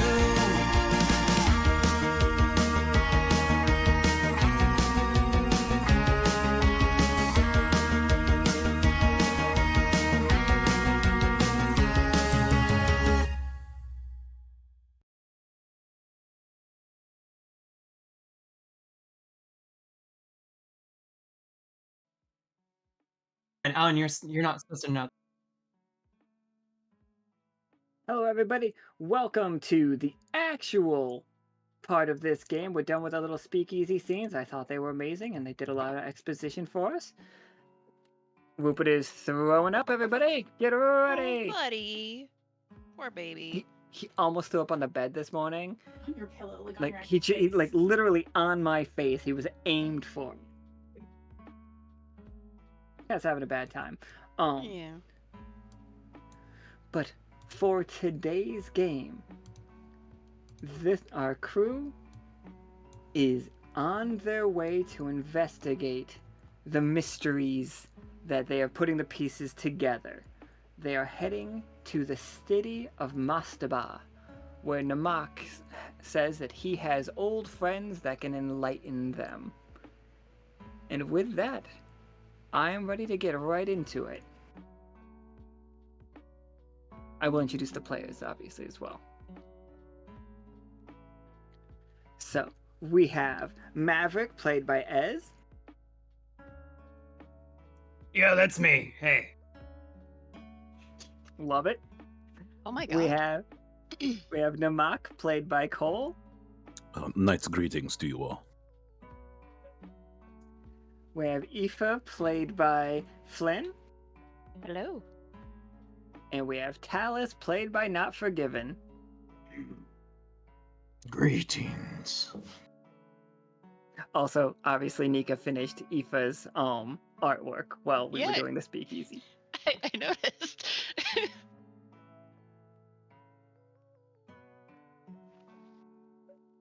Rupert's done throwing up. He's back into bed. And let's begin in the canyons on the way to Mastaba.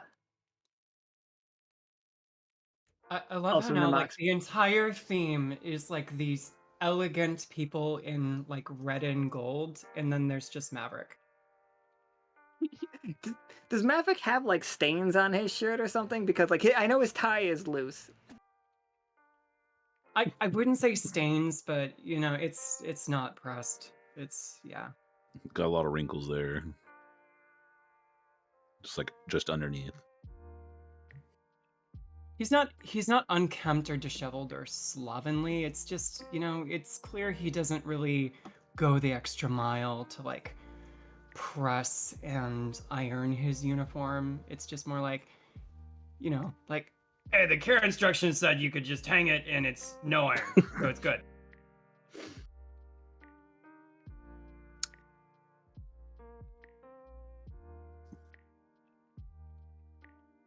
And so, Borkson looks up at Namak, and he's just like, "How much longer is it? I feel like we've been in this canyon forever." That's kind of the point of this location. The long trek weeds out the weak.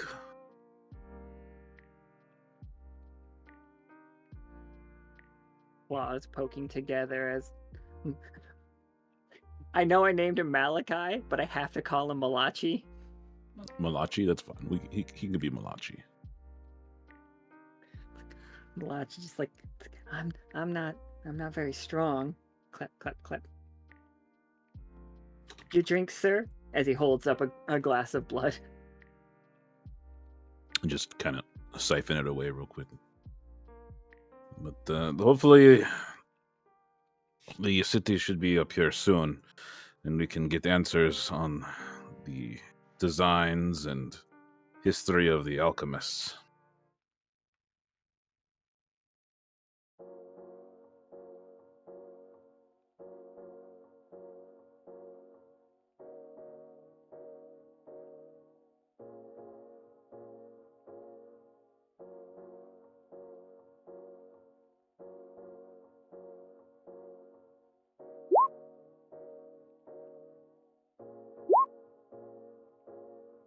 So, I'm sorry, the who?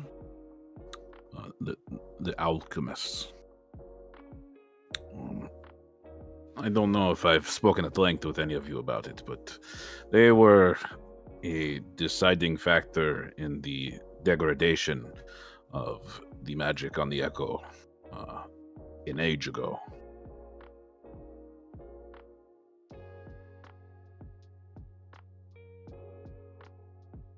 Yeah, okay. Yeah, so they're sucking magic out of stuff, or? I believe the more accurate would be turning it off.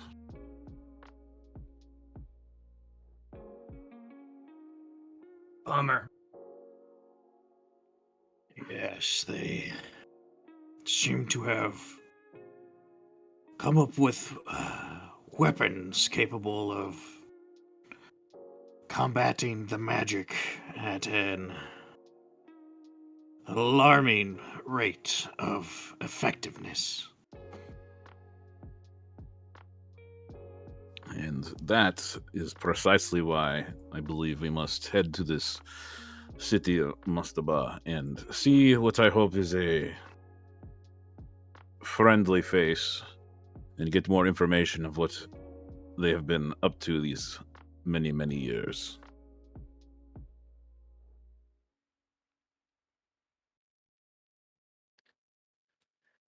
Malachi's like, "Are you sure they're gonna be around? Because, like, I mean, no, actually, Borkson would be the one who's just like, did they take care of the coffins better than they took care of yours? I mean, not to pry, sir. Of course, never. I would never insinuate your people aren't the best prepared. But you were covered in so many layers of salt, it was almost impossible to get you out of there." Part of that was my own doing, but also when we ended up going into our sleep, it was more of a I hate to say it, rush job, but this city is way, way more protected than the city of Dulce ever was. I mean, you said it yourselves, it is kind of a long trek. And from what I hear, most people think this place is haunted. Wait, you're saying it's well protected, as in like dangerous, and it's haunted? No, precisely. This is a very great location for a fortress. It's protected on almost every side. It funnels troops that would come to attack down a narrow strip of land, and other than that, as long as it can be self-sufficient, it is a great place for defensive battles. I wasn't such a peanut. Said I was gonna come talk to some people, like smooth things out. Can I just wait in the car? Nonsense. You are, as they say, one of our top diplomats, are you not? Oh yeah, totally. And so I must insist that you do the talking for me, please. Yeah, I guess I could handle that. I could handle that. Show off your skills, as it were. And then the rest of you obviously help me uncover the information that we seek. Of course. I shall do what I can.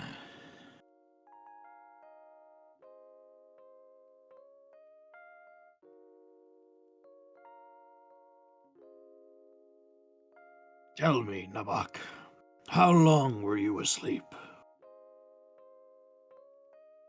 Well, from what I've gleaned from Lockstitch's archives and my own eyes and ears, it's been about a millennium.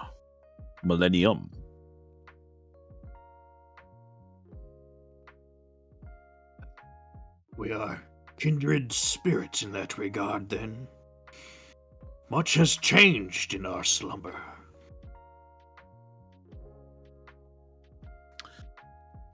Yes, it is good and bad to see progress.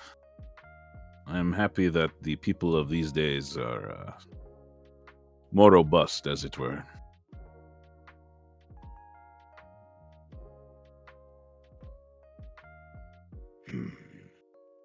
I am curious to see how well the city has held up.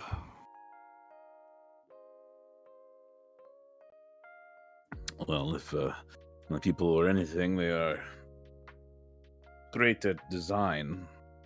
It should be there. It should be well taken care of, though my castle in Dolce is probably a reflection of what to expect sometimes. Yeah, maybe in like 1,000 years' time, they could have like spruced the place up, cleansed it. It's gone more from fortress to like day spa, or maybe even a brothel. A brothel. Aoife shoots him a No, look. like a really no, you don't like a fancy one, like a high class. I understand, like Maverick. A man such as yourself has to resort to such places for relaxation. I understand. You know, anytime I had to go into one of those places, which was not very often, mind you, it was always for the purposes of the job and for intel. Of course. I do remember back in my day, our young children, young being a term for a species that lives a long time, being sent to such places to mingle properly.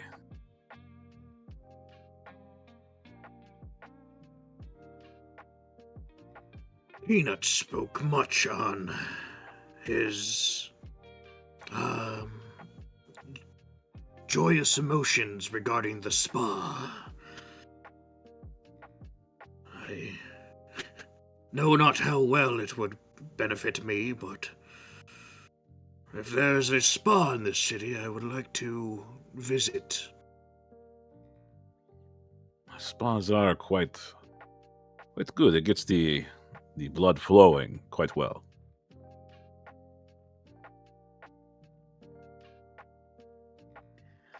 I love that.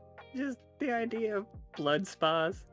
Oh, also, so I think we forgot to end the first recording, so we're gonna end that recording right here, and we're about to pick up another recording. Okay. So I think we're all gonna hear Craig say some wild shit. God damn it, Craig. Excellent.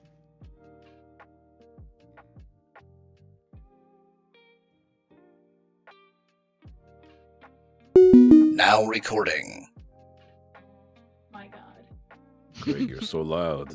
Craig, you need to shut the fuck up sometimes. Jesus. I'm gonna fight that guy anyway. Craig's just like that guy.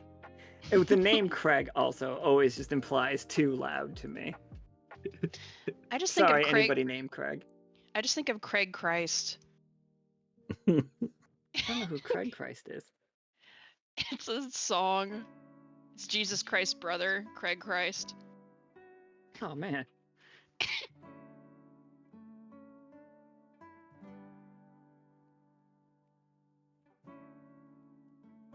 Oh yeah, get ready for that. You guys are all gonna get. I'm gonna make a card that is just like the sound of Craig now recording, screaming at you all.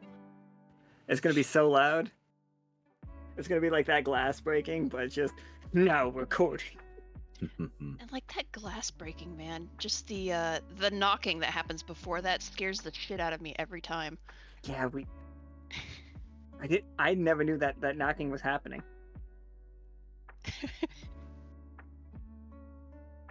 All right, you are all walking through this canyon, and there's a reason we're not bringing the vehicles, as it would be basically impossible even to drive the dirt bikes through this canyon.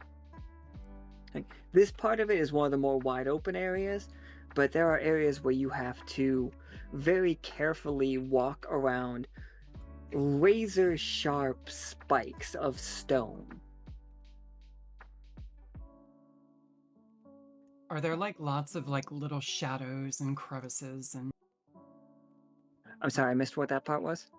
are there lots of like little shadows and crevices and like is the wind coming through making weird sounds? It's like how's the vibe?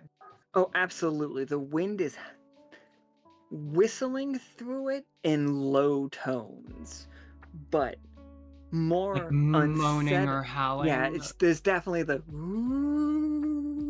coming through it, but more alarming. Maybe I would assume more alarming to Maverick. The sand is not being picked up by the wind. You've spent enough time in deserts and beaches and sandy areas. The wind moves sand. The wind is not moving the sand. If you reach down and touch the sand, it's almost like kinetic sand in the fact that it feels a little wet, like a little damp, even though you're directly under the sunlight, and you have been this entire time. It has not rained here in a while. Yeah, no, he's like thoroughly weirded out. He is jumping at every single shadow. And he's like pulling out one after the other of like religious symbols. I don't think he believes in any of them. He's just hoping like one of them is going to work if something spooky happens. I love that. Can you give me a... Just like the guy in the Mummy. Yeah, no, it is very giving Benny from the Mummy, just pulling out religious symbols. Can you roll me charming? 2d20, please.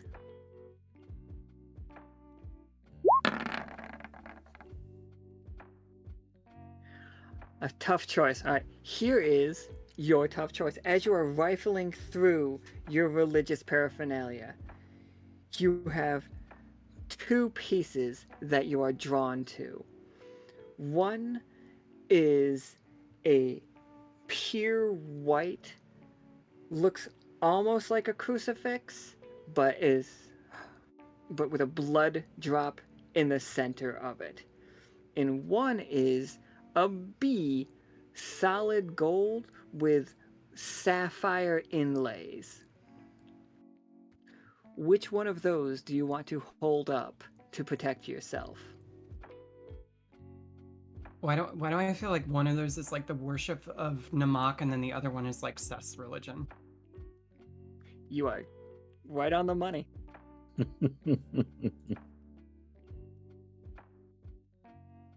You know what? We're gonna go for the bee.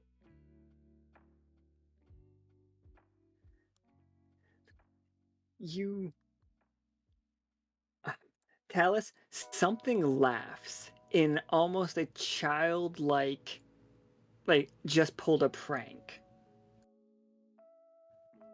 Nobody else hears that.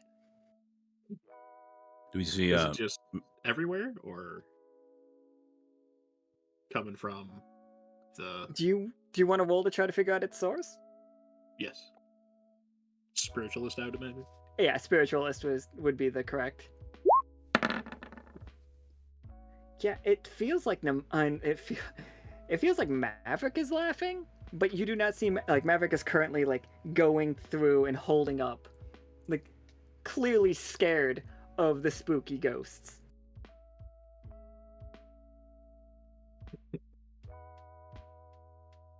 And Maverick's got something in his hand.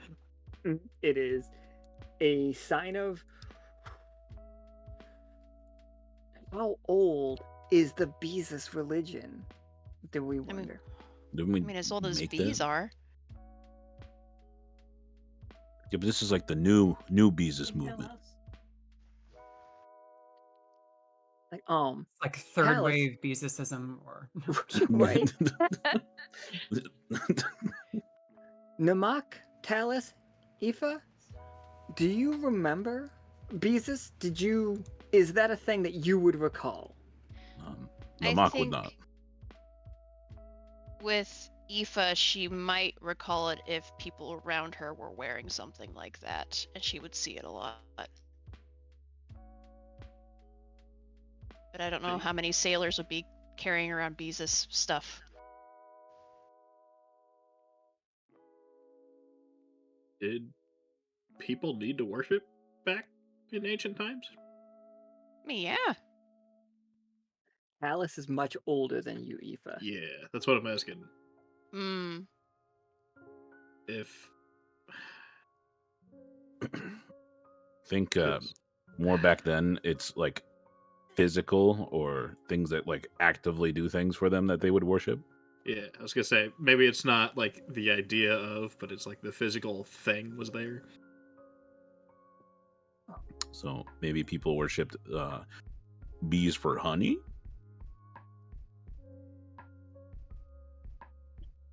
Okay. So Aoife has seen it on her travels. But those travels we know happened within the last 1,000 years because Aoife has been in a fugue state for that time, correct? Yeah.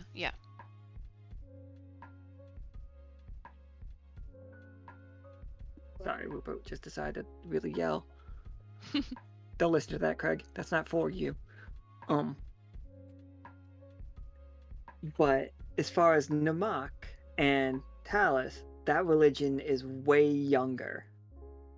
Namak would recognize the other one that Maverick is not using, though. That is like the symbol of your people, which I don't think means a god, but it means you worship them as your direct leaders. Like, the vampires being your sovereigns. But as you hold that bee pendant up to protect yourself, crawling out of the sand, and crawling is a strong word, are just blood red ghost looking creatures. They look like they have they look like sheet-based ghosts. But at the bottoms of the sheet are literally dripping piles of sand that look like blood. Namak, you would know these as sentinels. Sentinels.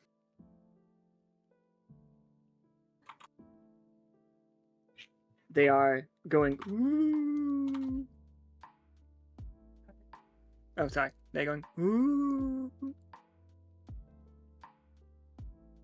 But And how dangerous would I consider these sentinels? they will drain your blood. They can drain a person in seconds. Just blood. That is what they are known for. Talus just Unconcerned laughs. Talus. Talus is more interested in whatever the laughing is from Maverick. And he's just like, Maverick, can I see that pendant that you're holding? I wish to examine it closer. I mean, yeah, sure. Yeah, you can borrow it. Has three I've got more. spooky ghosts that Maverick is scared of is coming out of the ground. Hey, can I take Okay, that? yeah, now I was gonna say, if that is happening concurrently, the more pressing thing is he's going to be terrified, and he is going to actively jump behind Aoife and almost like push her forward half a foot to be like, oh shit, help me. I fucking knew it. That was out of character. Douglas Malachi, protect the diplomats. Yes, sir. Aoife, Talus, these are sentinels. I guess really just for Aoife. They suck the blood out of people. Wonderful. And how do you deal with these sentinels? Well, for me, I suck them back first. Well, that sounds like the thing to do.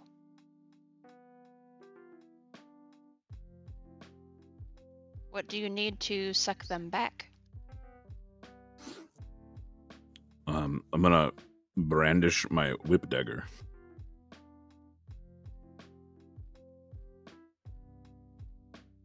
And I suppose I'm gonna try and strike out at one of them. Oh yeah, absolutely. The cloth is a tangible thing. They are actually cloth with something underneath it. The cloth is filled with script that it's basically, what if you embroidered a spell onto a piece of cloth and then cast it into these sands? That is what these sentinels are.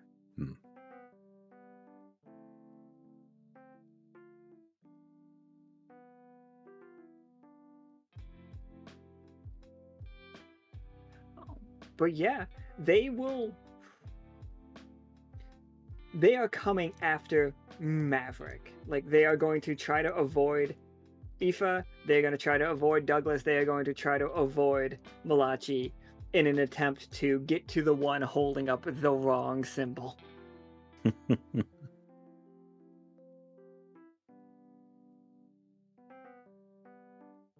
So I'm actually going to make this 2d20 at Maverick as they approach. One has a tough choice. One is going to hit you and drain you of 4 HP. Ouch.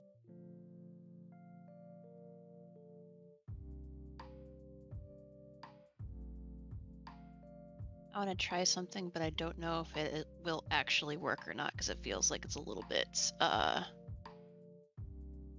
to me, feels like it might be a little bit out of the question. Can I try to use the power that I have over water to rip whatever they have out as far as blood and push it to Namak?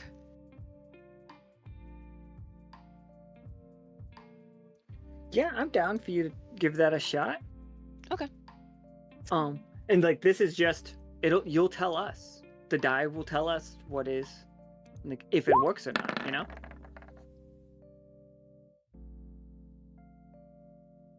Yeah, so you are trying to, sorry, it succeeds. What were you trying to do exactly? If they possess blood, because he was talking about sucking, like, he didn't say specifically what, but she would assume blood, sucking whatever out of them. She's going to try and pull it with the fact that blood has that water to it, to pull it toward Namak to give him a head start. Oh, for sure. You easily throw the one off balance towards Namak. You don't hurt it, but Namak, you get yourself another die without spending any TP from the assist of Aoife. I'm only deleting your token for just a second, Aoife. You're gonna get a new one in a second. Oh, you're fine. So I'll roll a 3d20 then for my attack if I use deck. Oh yeah, absolutely. I think I'm just going to use Siphon with this attack. Basically, I'm going to try and a rope darts into its form as it is thrown towards me and siphon the material from it. Oh yeah, that'll do it. Oh, yeah. Yeah, with a 20, you were just pulling it and siphoning. Yeah, so I'm trying to dart it. So, like, plunge the dart into it and then siphon from the dart into me.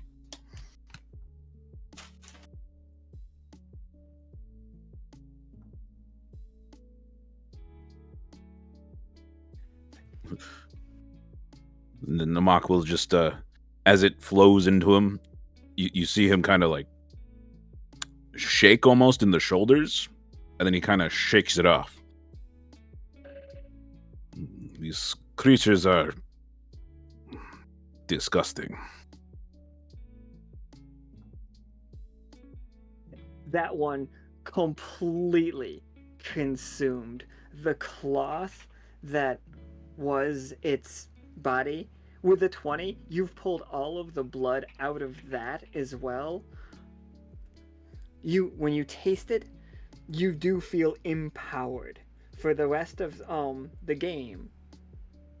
Whenever you use Siphon or any of your Siphon abilities, you get 2d20, even if you don't spend a tag point. You get the 1 extra die for rolling that natural 20, as you have pulled all of the blood out of it, and a white tattered sheet hits the sand, embroidered with the spell.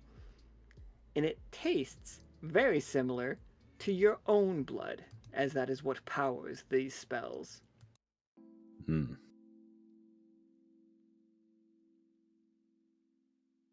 Well, we have an answer. One of my kind is here. This was ancient. Very Was here. was here. But yeah, you know what? No, go with it. That's absolutely, yeah. You kind of, like, this is like, they were here. They are here. Yeah, imagine we used a lot of weird blood creatures for defenses for sure. That's what I was thinking. Does everybody know what a cloaker from Dungeons and Dragons is? Oh, you said Cloaca. I don't know if everybody heard what Nika just said. Yeah. Like, she thought I said cloaca. I mean, they might have from one. D&D. Everybody know what a cloaca from D&D is? I think dragons have them. Yeah, they do. These guys are trying to spread their sheet out over you and, like, envelop you with it. And they do, in the inside of it, there are teeth on the underside of it that have been sewn into this fabric that is just canines from a ton of different animals around the world. Like, whatever they could get their hands on. I don't like that. I don't like that. That's not cool. One of them is wrapped around your shoulder, Maverick, and that is the one that is biting you. Currently, Douglas and Malachi are trying to, like, bat it off, but they are getting nowhere. Can I roll rogue with a tag point to try something? Sure, go for it. I'm going to try to... It would be smooth if not for the fact that this is just a move done in extreme cowardice. But in one fluid motion, just slide right out of my outer coat and then, like, basically scurry behind Talus. I do love a scurrier. Yeah, give me that 2d20.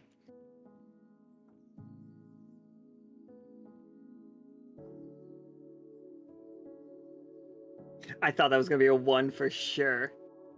And it would have been so funny.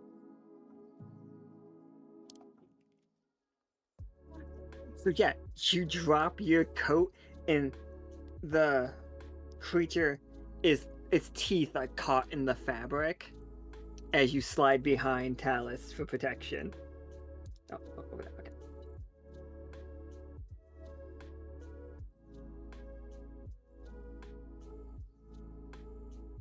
God, he's such a piece of shit. I love him. I assume you have like a vest or whatever underneath, and then just a regular. Yeah, no, it's dress the shirt. vest is the purplish brown thing underneath his overcoat, which is now on the floor / covered by a cloaca. No, a sentinel. The Sentinel suckers. Covered by cloaca. I think Maverick has read that novel. I don't know. It's usually hard to find. It's usually in the back Pretty section. niche. Yeah.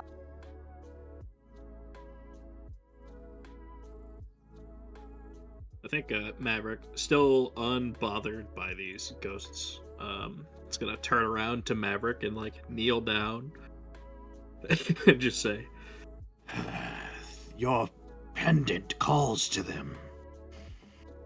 May I see it?" Yeah, fuck, man. God, just fucking take it. Shit, do something. Man, I love Maverick. Like, why are you talking to me right now? They're right there. I suppose they are. Now, let's see. It's gonna look at the pendant, just kind of still like kneeling down as he's like on his way to standing back I'm up. like Just imagining the other one is like trying to chew on you and realizing like, oh, this isn't gonna work. And you're just completely indifferent to the entire thing. yeah. And it's just like, I want to know what this pendant's about. Let me look at it. Stop keeping it away from me.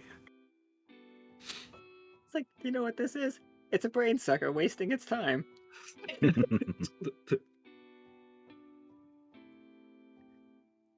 Yeah, do you just want to roll a raw 20? Or you want to, like, roll spiritualist for it? Just to figure out. Yeah, if you want to, like, take a look at it. It's like, I want to see if this holds any actual power. It's kind of what it is. If I've heard the voice from it. But I really love that.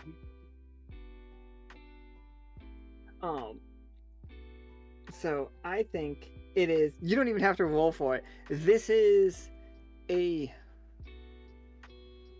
religious symbol. Like it's a totem of some kind to a bee. You don't know how it could be useful in this situation. It carries no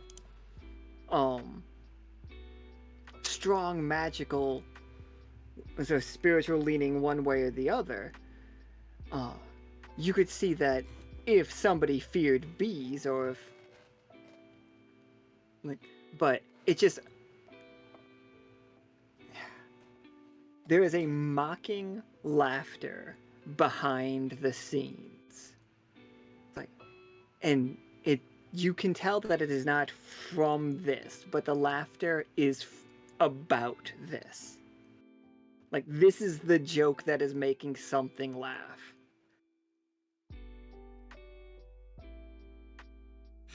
I see. And Talus, in response to that, is just like, interesting. And then, I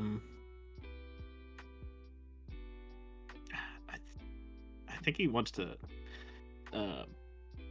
like, hold it out to one of the cloakers or the sentinels, and see if they just like change their focus towards it. Oh yeah, absolutely. They it'll like if you're holding your hand out, the one that is not attempting to eat the jacket lunges at the hand and engulfs your hand.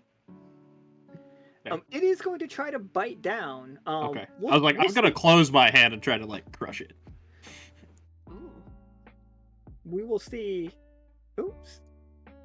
Somebody left and came back. I'm not sure who. Was it me? It wasn't you. Was it Greg? No, he would have yelled about it.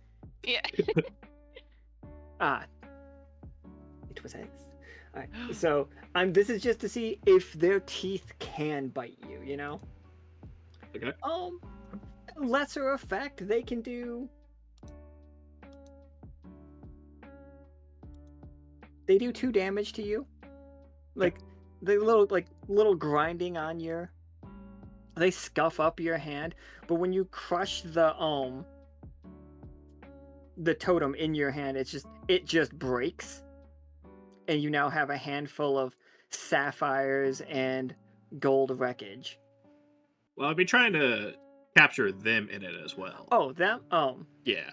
Oh, you tried to grab it. I got you. Yeah. Okay, yeah, roll me an attack. So Squish it's just it. like, I think this would be construct probably for the attack. Oh yeah, construct for sure. I'm in the wrong. All right. It slips out of your hand. Impossible to hold on to that way. Yep. It leaves it's almost like sandpaper on its way out of your hand. But what if sandpaper was slippery? Just squeezing between your fingers. But Yeah. that gives one of them the opportunity, and it goes after poor Malachi. Uh-oh.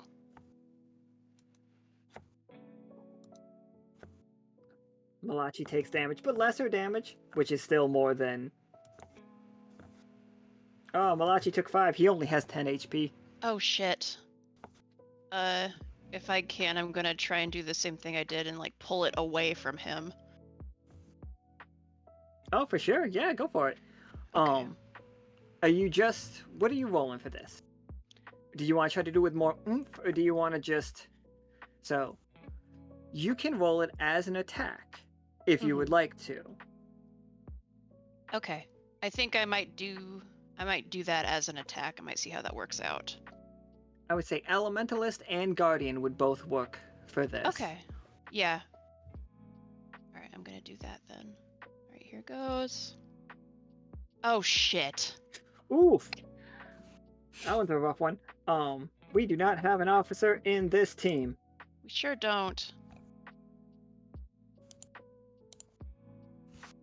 That's my second one today. Malachi. Okay. It bites down on Malachi as you try to pull it back, and you see the teeth rending the crab shell, and some of the shell being separated. You know, like that. Mm-hmm. I'm gonna roll a d8. Oh, come on. Oh. Oh, just got 1. He has 1 HP left. Malachi remains at 1 HP. And Malachi's screaming. He's like, "Sir!" I'm gonna just kind of stride forward and like be. Yes, I know. It hurts, and I'd like to just grab this one.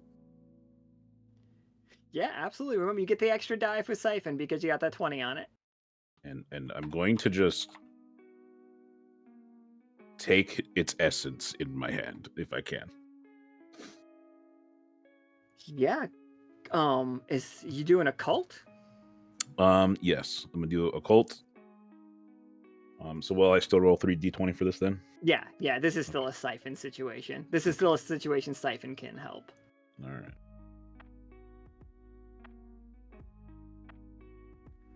Lesser effect, but these things only have 10 HP. What was your end goal? To get it to leave Malachi alone, and if possible, interpose myself between Malachi and it by basically like crushing it in my hand. So you can do. So they have 10 HP. You can do 1d12 damage, and like that is a killing situation, or you can do 1d6 damage and not carefully. I don't think Namak is careful about it, but get it removed from Malachi without having to roll a 10 or a higher. Okay, we can do that one. All right, give me 1d6.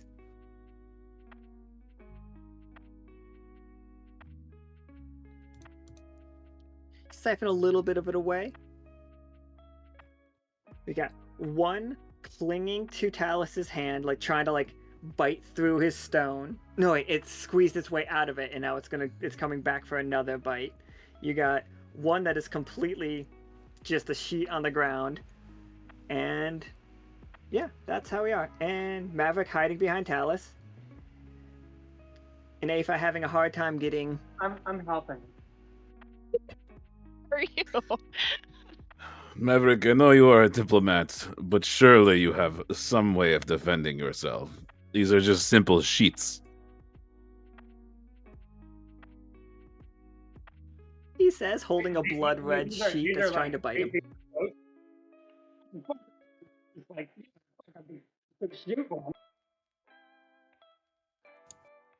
Your mic is like real wild right now, as I think your mic might have switched on you, Ez. Either that or you start sitting on it. Bold move. That's 1, 2, 3.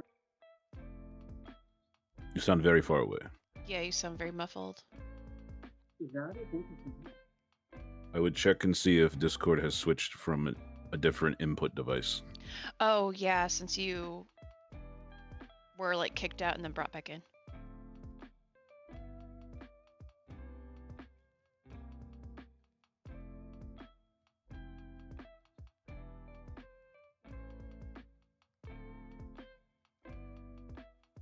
That is exactly what happened. Mm-hmm. Huzzah! Yeah, that's way better. IT fixes everybody. Yeah, no, this was like, so basically he's just like, oh wait, these things aren't ghosts? They're sheets? Like he seriously thought this, all of them were ghosts, like literally, and you guys were using like some sort of special spirit powers to actually fight. He had no idea.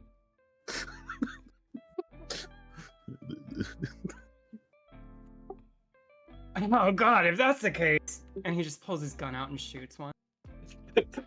Please just roll a natural 20. It'd be so perfect. Oh, you're gonna end up shooting Aoife. Yeah, rogue would work, unless you want to roll your flaw of overconfident. Both This would is work. absolutely overconfident. Yeah, alright, give me 2d20, take the lower. Oh shit. Alright, tough choice, that's absolutely fine. Do you want to, would you like to do 1d10 to the ghost on Talus, or do you want to do 1d6 on the ghost that was being both of these ghosts are kind of being held right now? Do you want to do 1d10 on this one or 1d6 on this one? I feel like there's such a catch if I'm doing 1d10. Alan's like, no, of course, you can just choose to do more damage. Of course nothing bad will happen. The 1d10 will do half of that number to Talus. You are going to hit the ghost with the ricochet. It's gonna look sick as fuck, but it will be a bullet bouncing off Talus. I'm so sorry, Talus, but this is gonna be so sick as fuck. Trust me. Rule of cool. What are you gonna do? Shoot me? Yeah. God, it was only 3. You actually did it! I can't believe it! But it looked so cool. 1 damage as the bullet grazes you, Talus, and hits the ghost. And hits the sheet. The sheet now has a hole in it.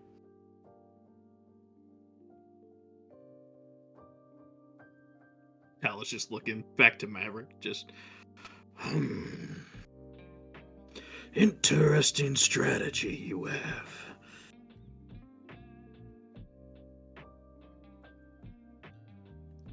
Holy shit, are you made of like stone or something?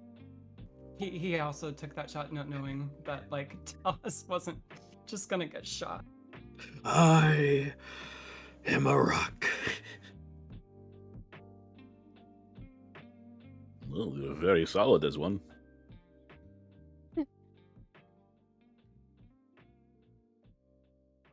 remember, I don't know if some of y'all may or may not remember in chat, but like back in season 2 and 3, we had this diplomat called Joaquin, and like he actually could murder people. He was kind of a badass. So Maverick is not that person. We just want to establish that from the out the gates. This roll right here, everybody, is for Douglas Borkson. As he makes his attack, he has a tough choice, and I will allow Namak to make this tough choice for him. He is going to try to bring his executioner's axe, which on one side it's like a heavy blade, on the other side it's a mining pick. Because when we met him, he was trying to get rid of the salt. That is what his weapon looks like.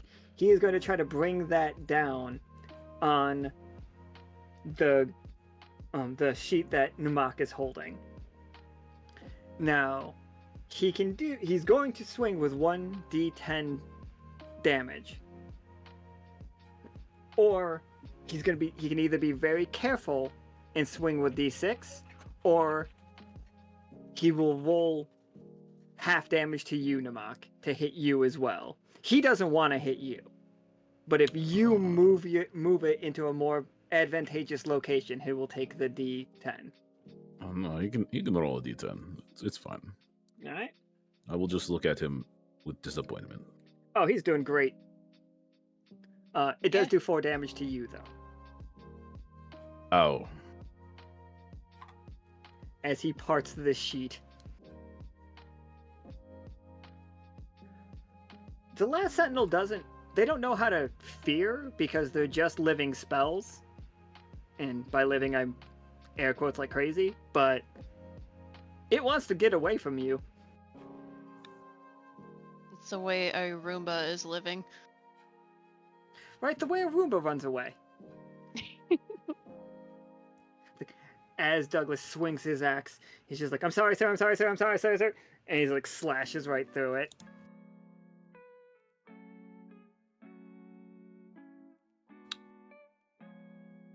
This is a question, Alan. He slashes into me, right? Yep. What gets slashed? Is it my glove? Is it my clothing I'm wearing, like on the arm? Yeah, it would definitely have to be the arm. He cuts the fabric, he starts apologizing immediately. I imagine I hiss, but not because of the cut. Shit, yeah, there's the a sun. sizzling noise. He takes and off, I just cover it. He apologizes so much. Yeah, let's roll me a d20 to see how fast you can get that covered up before the sun hits you. Oh, okay, limited success. So I'm gonna roll another d4 for the sunlight damage. That's the most the sun could have done to you right there. Mm-hmm. Very allergic. It sizzles pretty good. You guys see smoke coming off my arm? What are you, Irish? Yeah. He's That means just you're lucky, ginger. right? Ginger under there? My We son. were talking about like how many redheads were on the crew, and I'm like, well, yeah, count Namak in there apparently. Turns out Chess hates Namak. Chase hates Namak and apparently Talus now, because Chess very specifically hates all the redheads on the crew. Oopsies. And also Ibring. Mm-hmm. Well, she's a And also, redhead he too. very yeah. much hates Ibring.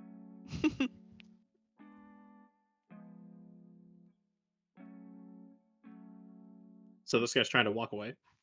This thing is trying to like squeeze itself back. It looks like it might be gathering power. Douglas and Malachi are both trying to like wrap up Namak's arm and help him out as much as they can.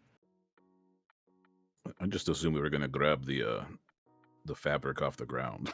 Oh shit, yeah, that's also possible. They're just bandaging it. Yeah, with those spells. It's free real estate. It's my fabric now.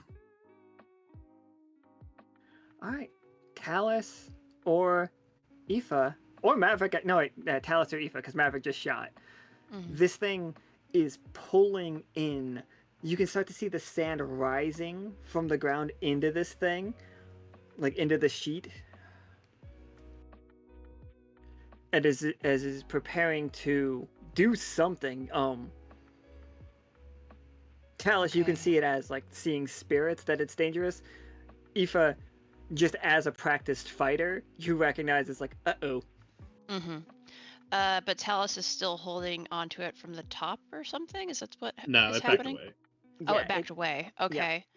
I am going to attempt to slash at it with my weapon. I think that's what I'm gonna do. I'm gonna try and cut through the fabric with the blade. Well, actually, no. No, I'm looking at the tags. That wouldn't make sense. I think instead I am gonna try and use Elementalist again. I think that's probably the move, to do Elementalist and try and do that that actual attack again without somebody being attached to it. Yeah, sure, go for it. That sounds great. All right.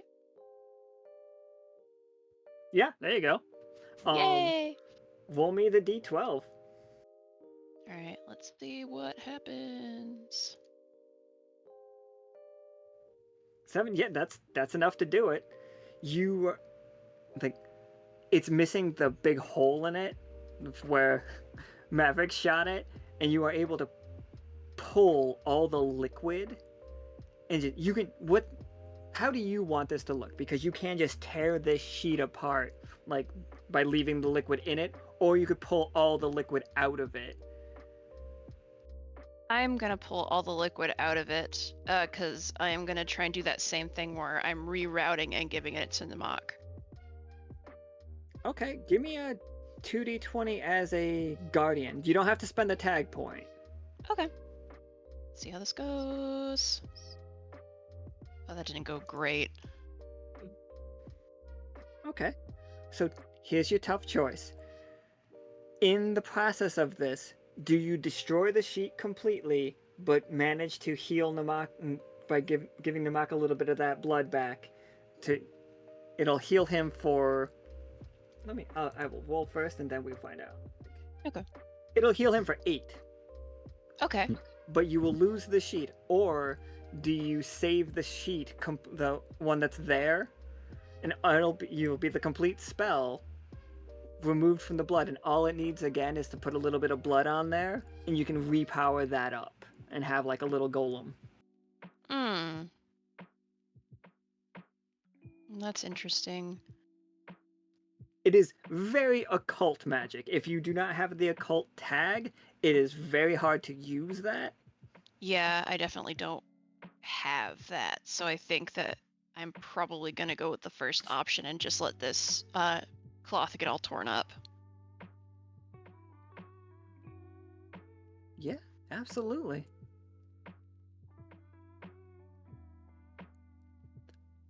So, after the fight's dead, after the fight's dead, after the creature's dead, you guys see Douglas like lifting up his executioner's mask, showing Namak his throat. He's just like, "Sir, go ahead, replenish your health from me. I'm ready." And then I get splashed with blood. Yeah, you get splashed with blood. I'm just covered in it, and then I just absorb it through my clothes. No need, Douglas. This is fine. I'm quite healthy now. Malachi's just like, "I've been better." Falls. Yes, Douglas, take care of Malachi here.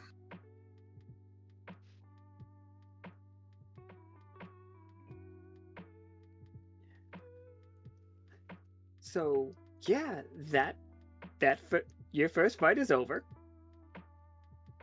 Maverick has like not seen a lot of magic, if I understand his background Oh, absolutely not. correctly. You're Yeah, I from was like, there was no portion of time that he was not kind of in a magic-controlled city. yeah, Dactyloid is completely non-magic. Yeah, no, I was just trying to remember whether or not he had come from out of Dactyloid or basically has just been pretty much encloistered. Like Maverick was given the necklace and the collar not because he was magical. Allegedly troublemaker.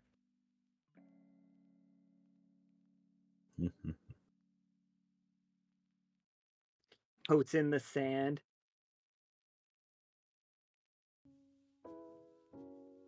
Well, that was an interesting series of happenings.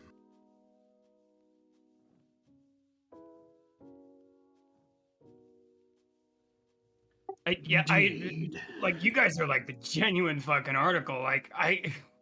Whoa, like what'd you do with that thing with the like where you went whoosh with the water? That was holy crap. I don't know. I guess I was off balance after somebody pushed me. No, I mean like the fact you moved water with your fucking hands. Like what? Was it all liquids you can control, or just water?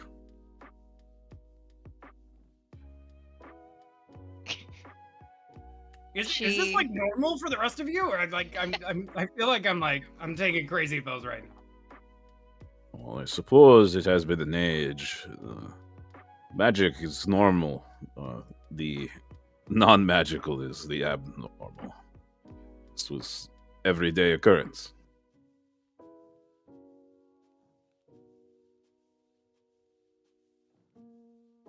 Sorry, I think Eva was answering and I was not done being Oh, an that's asshole. fine.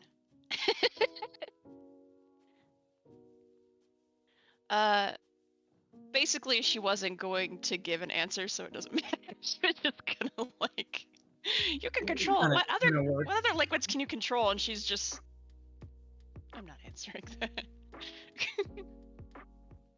Fair enough. Yeah, no, I think it's actually Maverick is actually coming to grips with the fact that you guys are not just like flamboyant weirdos dressed funny. Like you actually have superpowers. So that device you used is quite loud. Do you mean like a gun? This is a gun, dude. So Is how that does it work? Is that supposed to be a weapon? Okay, Yes. so And he pulls like a bullet out of like one of his like reserves or something. I'm like, it takes these little things and it makes them go very, very fast into stuff very, very far away. With a spell, of course. No, with gunpowder. Right, the spell of gunpowder. I feel like I'm not getting through to you, man. It's like an explosion, like a tiny little explosion. Like a small fireball, but contained into a small cylinder to propel the object out. oh yeah, no, to address Caustic, he's like looking for several things before he finds his spare bullets. Like he's like a pair of dice, like a comb. These all in different pockets too. Yeah, no, he's searching for it. A couple of knives, 2 or 3 different knives. There absolutely a condom is one of the things. It just falls out. Aoife just stares at it and just looks at him. He collects it while like looking at Aoife sheepishly, but just like, I'm gonna need that later. I might need that. Yes, you might need it for the I don't think brothels, you will. clearly. Namak, do you remember slings? How you would have Yes. to do propulsion on your own to throw the stone. This gun does that without all of the work. I see. I suppose without magic, the inhabitants had to get crafty. Yes.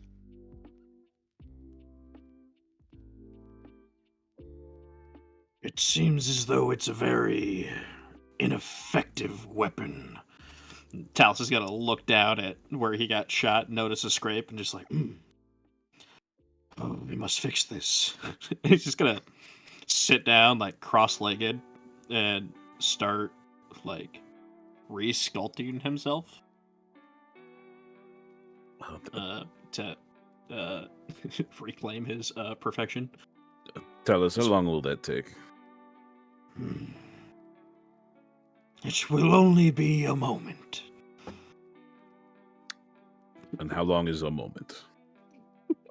Let me concentrate. Is this like an Entish moment kind of thing where we're just like, Yes. how long is that? It is exactly that. We've been here like Sun 45 scrolls minutes. by a couple of times. It's like it's only 3 damage, so it wouldn't take too long. Just like a scrape and like smoothing out of his hand. So it's not like terribly long for him. Terribly long. 3 days later. Hold on. I'm working on it, guys.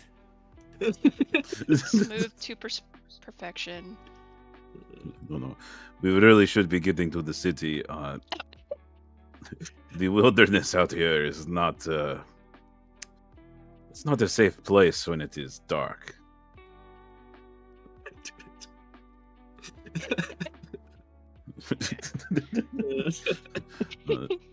Those On, creatures off, are on, the nice ones, I should say.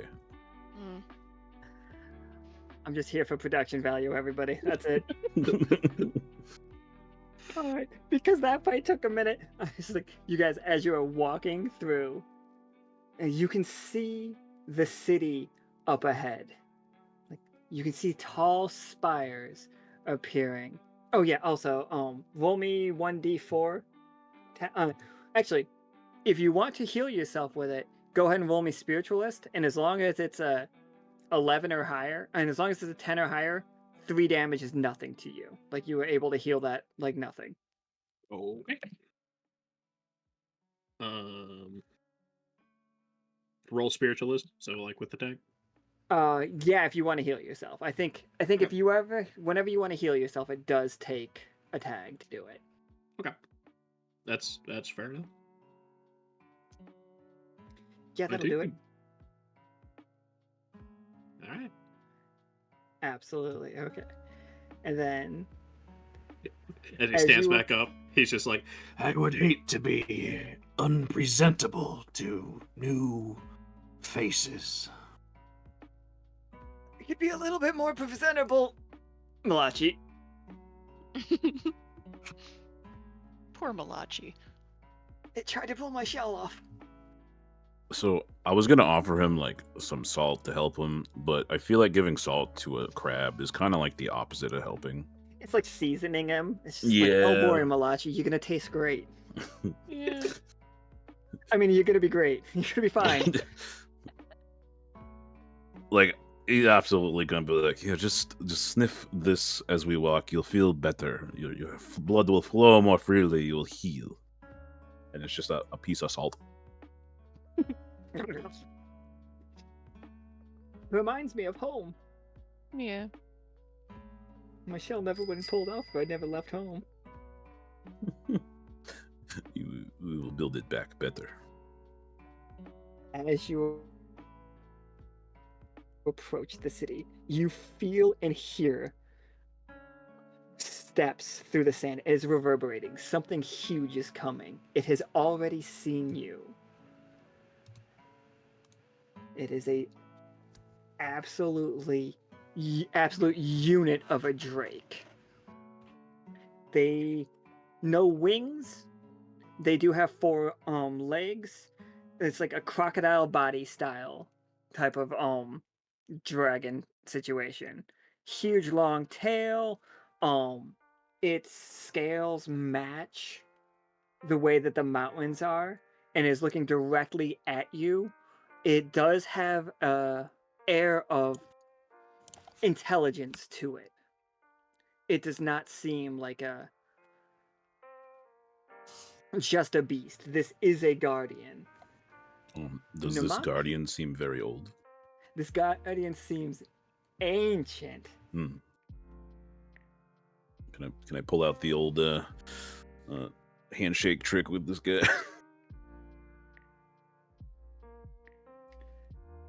Absolutely. It looks at you and it just like growls low. Its growl rumbling in its chest. All the sand begins to do the rippling as in Jurassic Park style. The sand starts putting itself into different patterns. And then it roars. It is trying to scare everyone back. How do you react? You don't have to roll for it. Or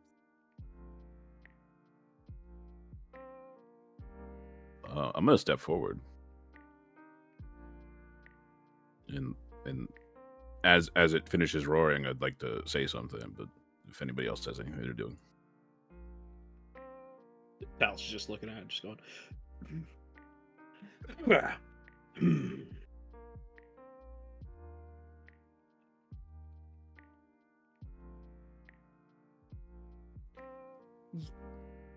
Aoife, Yeah. how do you react to this creature? It is a natural creature, for the record. Mm-hmm. She is deciding to follow Namak's lead on this because this is a place familiar to him.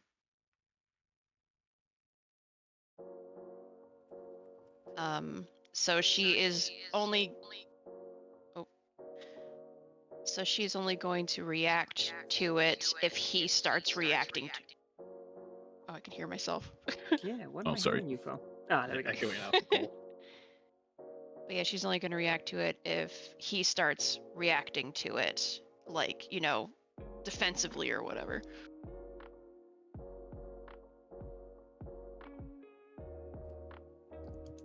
Namak, can you roll me occult? If you spend a tag point on occult, then I can give you something cool for it if you roll high. Sure, I'll spend a tag point.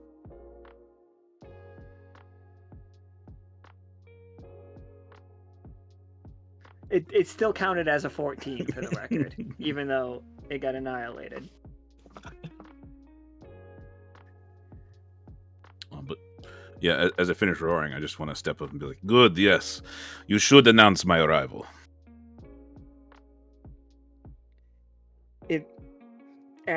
After the roar, it looks at you, and then it gets much, much closer, like right in your face, and much smaller than you would expect tongue comes out of its mouth and like gives you a little and it's just a huge like golden retriever style smile appears on its face. Oh. I'm gonna give it like a little scratch on the nose. It loves it. It's so excited. You've been good. You've been keeping out the riffraff. The whole area begins to shake again, but you wouldn't recognize, and Talus would know because he can feel it. Like, happy. Yes. Basically, that shaking is a tail wag. Is it doing little tippy taps, but they're It's like huge? Absolutely doing tippy taps.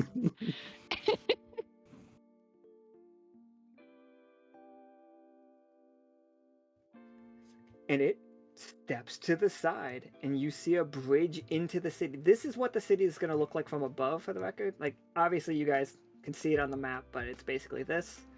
Ooh, okay.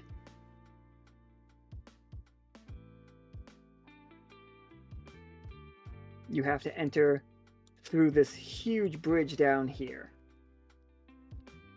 Mm-hmm. But the town has been alerted to your arrival, and you hear horns blowing. Namak, those horns are not of your people's horns, though. That is not how your people announce an arrival. To be expected, I suppose. As you arrive, you're Oh, greeted by a bunch of sheep people. The sheeple, huh? They are, in fact, sheeple. Namak. How roused are they in general? Are they like kind They of are- sleepy, or have they woken up? They are all very roused. They were not woken to the day. They seem like they have been, like, they were doing their normal life. They look like they put on armor in a hurry. Some of the armor's in the wrong spots. They are holding their pole arms in very clumsy ways. Namak, they are holding your people's weapons. And also, this is information just for Namak. Everybody else, plug your ears. This is your food source. Your people used to, for lack of a better word, breed these guys for a stable, pun intended, food source. Yeah, of course. When you were sleeping, they were supposed to breed, so when you woke up, you'd have something to eat. You don't see any of your people, but you see a lot of sheep. Do the weapons look like they've gotten much use? They do not. Oh, okay. I will step up to meet them. Like, Halberd's shaky, pointed at you. How did you get past the dragon? Maverick will kind of join Namak because this actually looks like it's his speed. Docile sheep people. We have to name the dragon. I can totally handle this.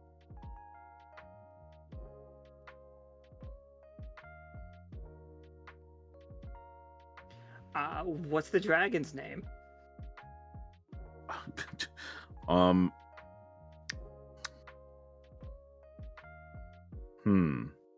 Peaches.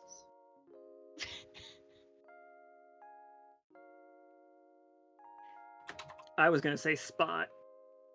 No. That's too much on the nose.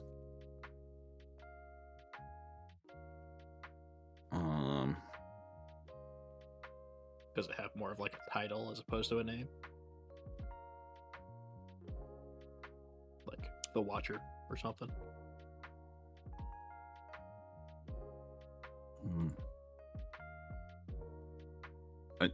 The first thing that came to mind was Lucky. Oh. I'm fine with Lucky. I'm fine with whatever you want to name that thing. I didn't know it had a name. It's got to have a name. He's a good boy. Oh, the dragon. You mean Lucky? We go way back. People don't make it past the dragon. He's Falcor, the luck dragon? Is that what you're talking about?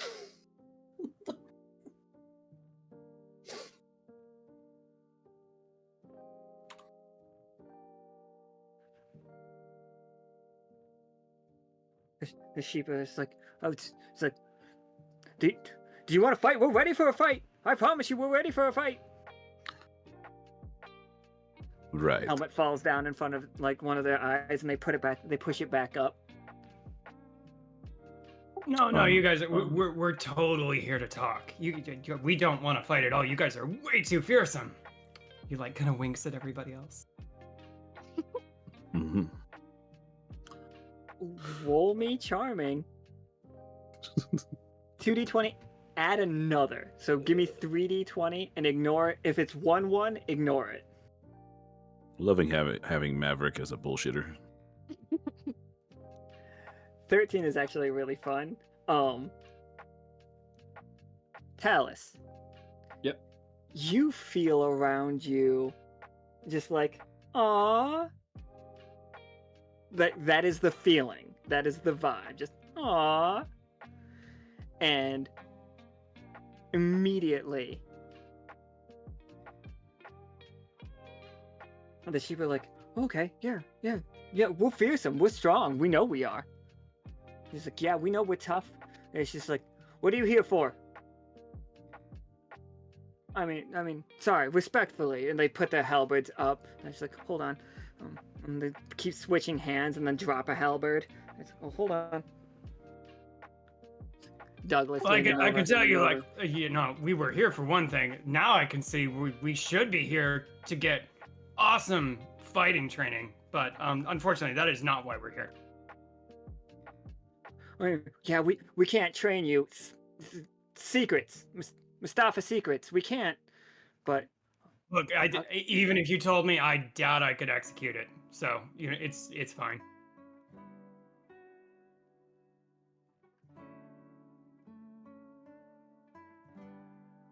oh yeah. I mean, no, I mean we know. I mean that guy's big.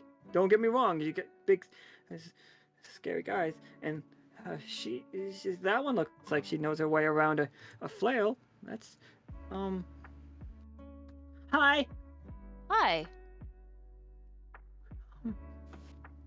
How can we help you? They take so their armored hats off and they set them down. And my colleagues were just kind of wondering Namak, what are we here for again? We I are already searching, forgot, man. I'm so sorry.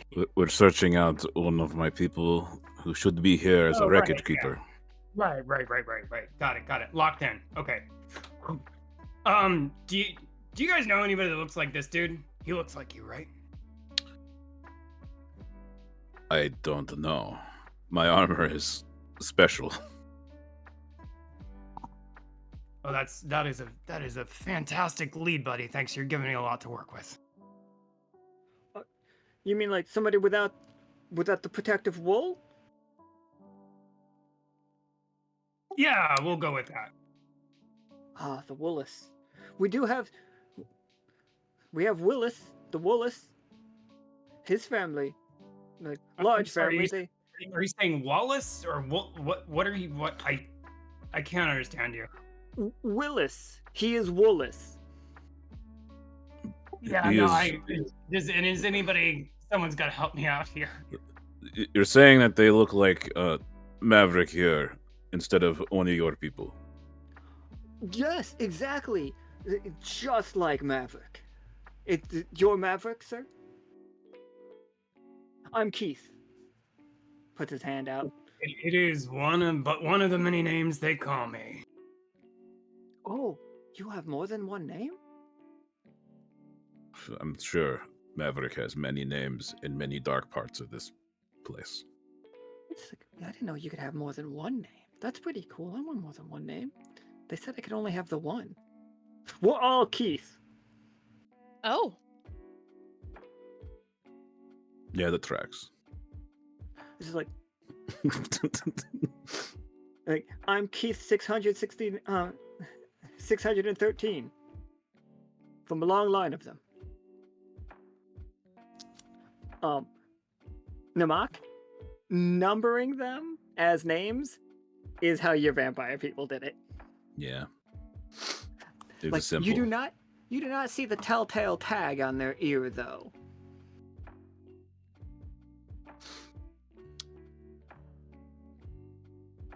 1,000 years, and this is where we're at. Okay.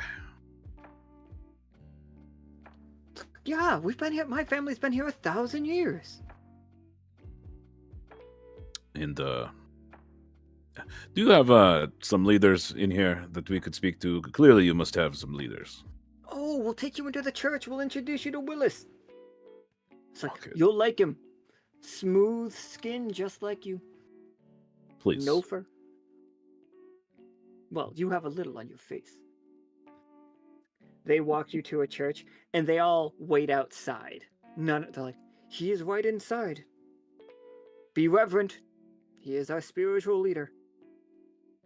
He keeps us safe from the outsiders. I'm sure.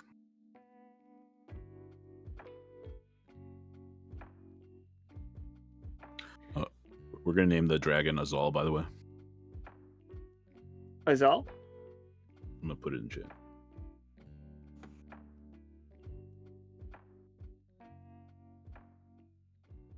It means forever / immortal in Urdu. Absolutely. So as you walk into the church, this whole city is incredibly clean.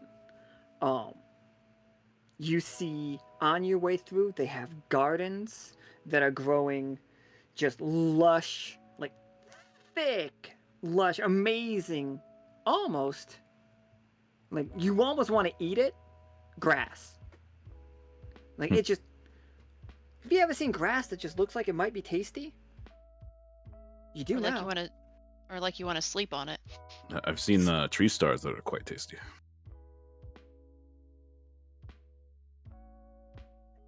This is really just amazing. And Namak, obviously, your people planted these little gardens for them. And like they get you to a church and they open the door inside.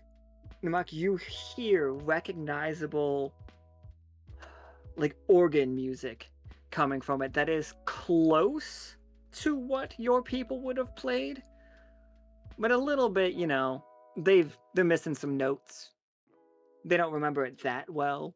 Hmm.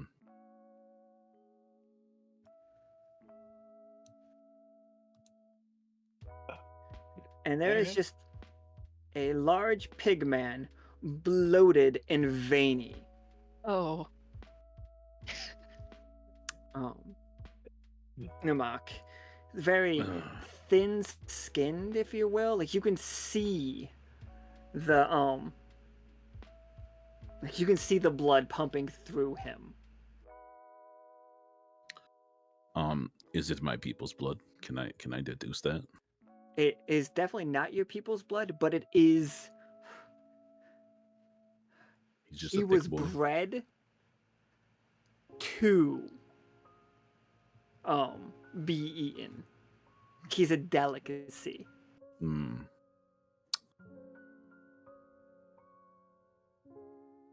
Well, Also, he looks a Maverick- lot like Maverick, apparently. Yeah, well, Maverick, this is go diplomatize with your twin. Maverick shoots like just the ugliest scowl. He's playing the organ. His back is to you, but every time it moves, like you can just he undulates a little.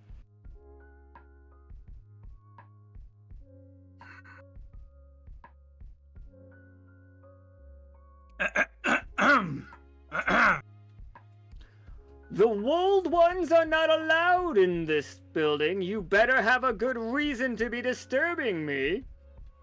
Yeah, no, it's not. It's not one of your weird lackeys. You don't need to ham it up here, buddy.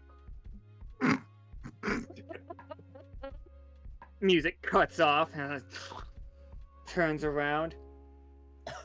Intruders! And sees the mock. He's like, sir. So as soon as he drops that pun too, he like looks around at everybody with like this shit-eating grin, like, pretty good, huh? I'm like looking away. Talus is taking a seat in one of the pews.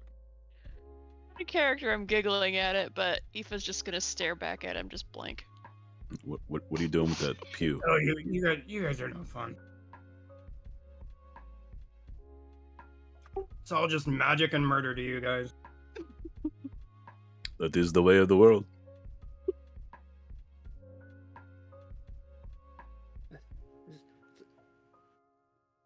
Yeah, we're looking for like some kind of vampire man. Used to live here. Goes by the name of what's his? I don't know. What was his name? Namak. I don't think I know their name, do I? I don't think you did. Dude, you are giving me nothing to go on. How do you expect me to do my job here? It's like this is the worst conditions I've ever. God. Maverick, do you not understand the concept of 1,000 years of sleeping? I understand the concept of 1,000 years of slacking off and not remembering any leads to give anybody who has to have stuff in order to do his job. I understand that.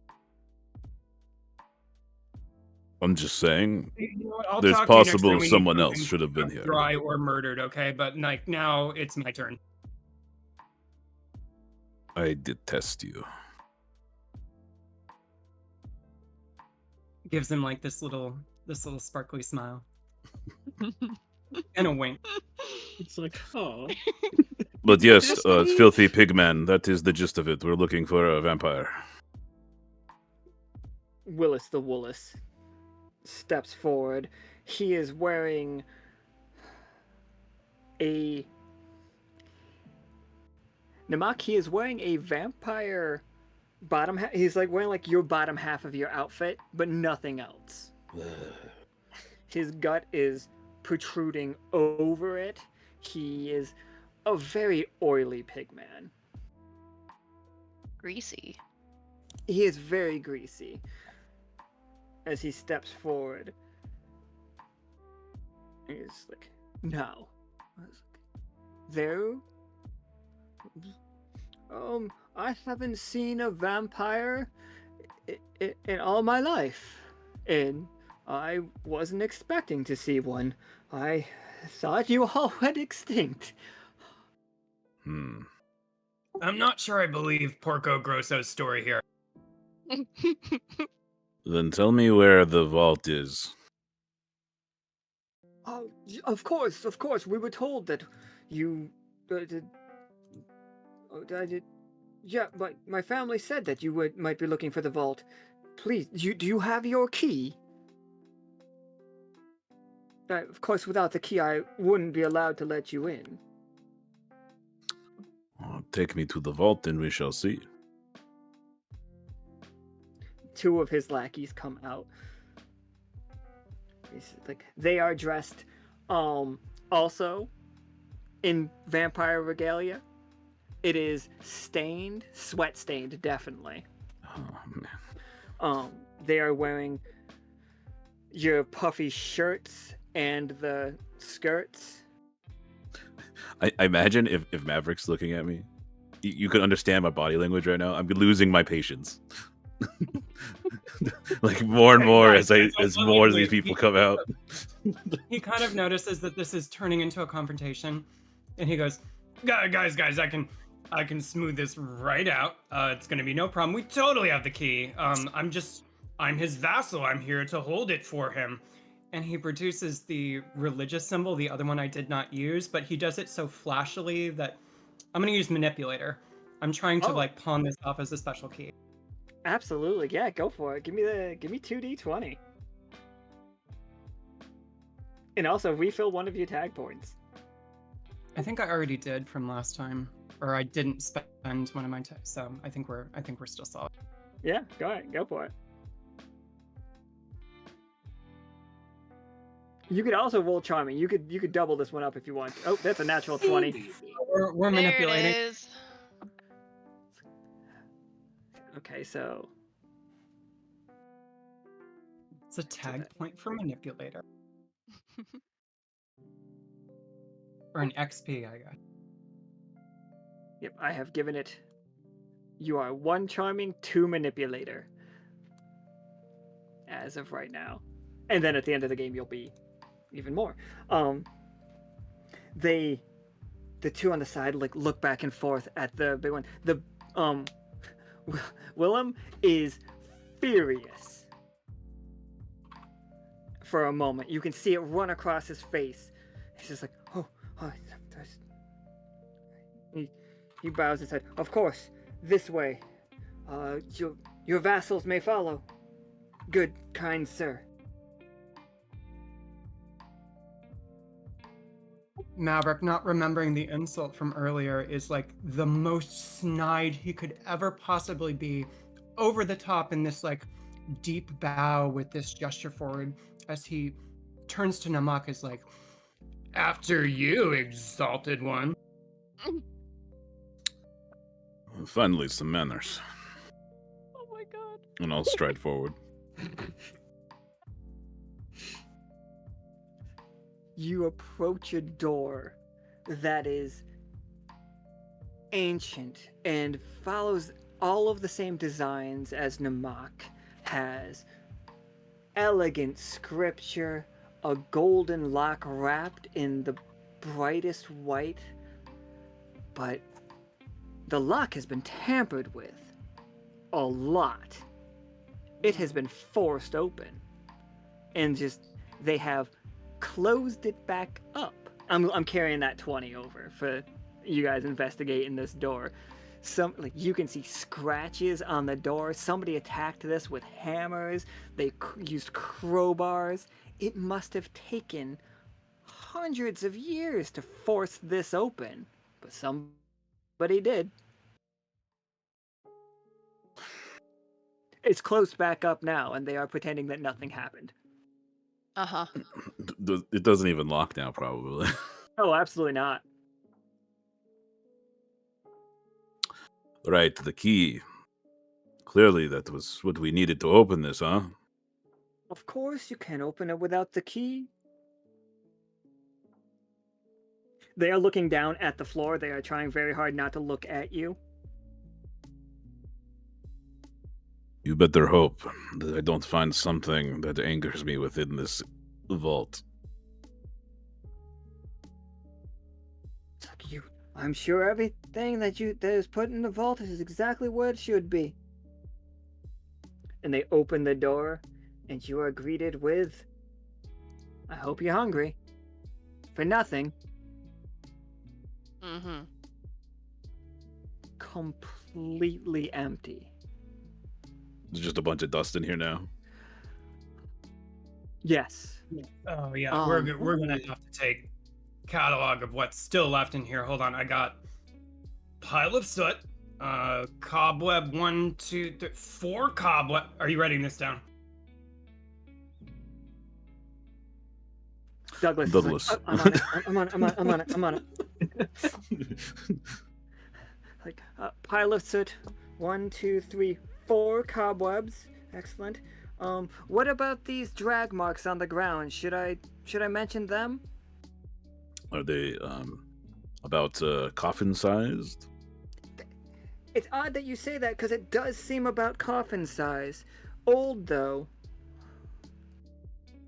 I'm gonna approach Willis the Woolus. I think if you have any idea of what may have been in here and where it might have gone, it would be in your best interest, my good pig, to tell me now. Okay.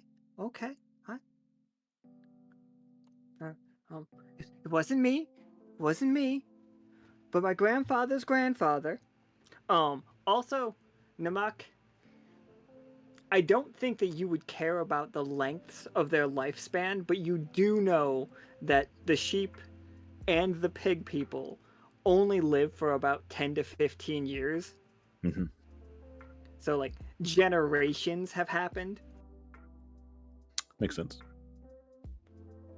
And he's like, my grandfather said that we were once servants to a grand people, but we hadn't seen them in so long that we just assumed that you hadn't come back. And he said it was like you all would agree that we could take this stuff. So we wear the clothes, but I don't know. I don't know what else was in it. It's just, we can give you the clothes back. We can give the clothes right off his back. And like one of the pigs starts like peeling the shirt off. Please don't. Like raise a hand, please. Don't. So I'm sorry, we didn't mean to take anything. Like, it's like we took, we didn't think you were coming back. It wasn't stealing. We took the stuff we needed, and we needed the room. The acoustics were terrible without. And now in here we can rehearse. Would you like to hear a little bit, little ditty? Absolutely not. Who would know where the items that were in here were taken? I'm talking larger items than just clothes. Large. So we found the clothes. Like we gave the sheep the weapons to defend ourselves. There They didn't wasn't do a like very a good large job. stone in here, something shaped like a box with like maybe a ruby engraved into it. Oh, the boxes. Like I heard about the boxes. They buried them deeper in the mountain.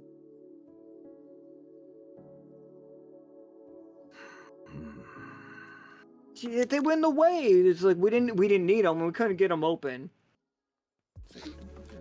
Do you know whereabouts in the mountain before I run out of patience? Yes. It's just and he begins leading you through this cathedral, which is Namak's people don't do anything half measures. So this cathedral is giant. It is stonework. It's immaculate stonework, by the way. Talus, like it is. Yeah, I was like, I think Talus keeps stopping and just like, oh, fascinating. Your people did this, Namak. Yes, our artisans devote their lives to their craft.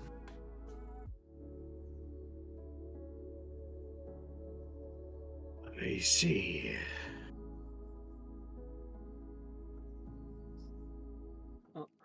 We were told that this like it might be dangerous if we kept it close to the city, and certain people wouldn't like that. We had like my grandfather said that some people showed not his grandfather. It wouldn't have been the last generation. It'd be like he calls it his grandfather, but it's basically his ancestor at this point. They said that we were given the city. We were given the city.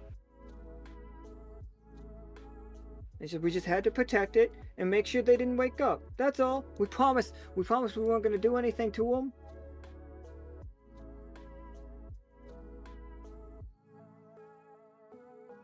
I apologize to the rest of you for apparently leading you to a wild goose chase.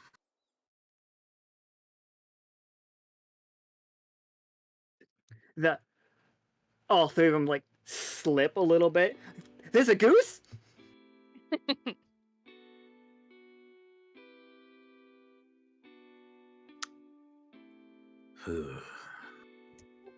Episode with Goose and Maverick.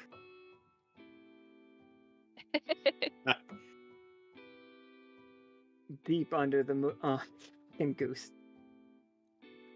Deep under the mountain, way beneath the surface, you find many coffins.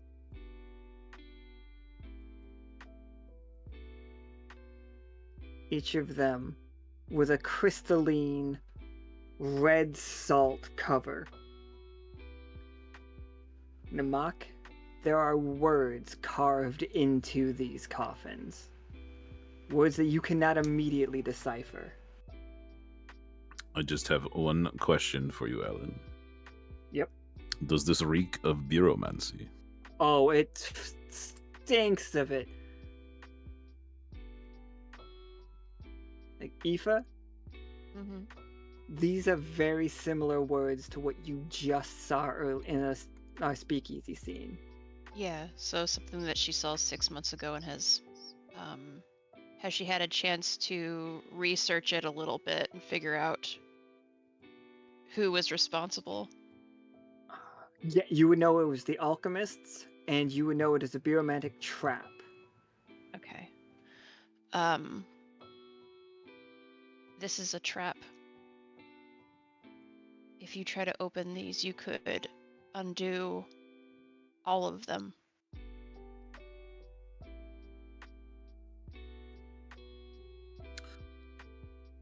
I think the picture of what happened in the city is starting to come together.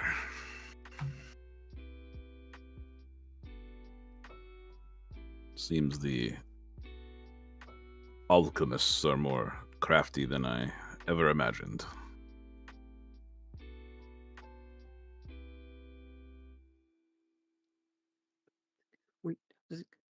They're just here. Here they are, all safe and sound, just like we told you. Here we go.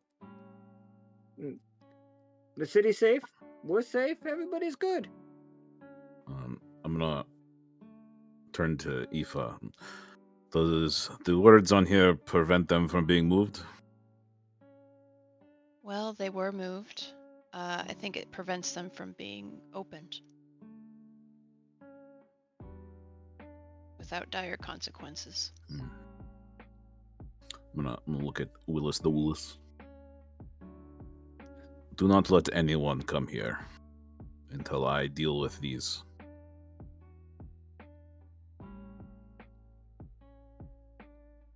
And then I'm gonna turn to Douglas and be like, make a note to retrieve my people at a later date.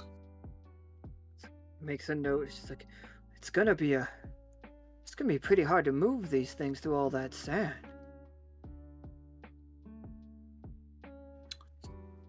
Well, I hear that maybe we'll be able to make a sled or something. Malachi, we're pretty good at sleds. That you are, young one. That you are.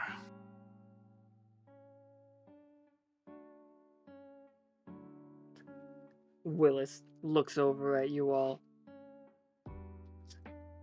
I don't want to impose, but the city is ours now.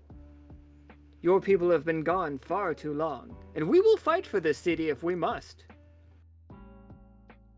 Right. The two, flanking him, put up their dukes. They are not carrying weapons. Actually, I think the one on the left is carrying a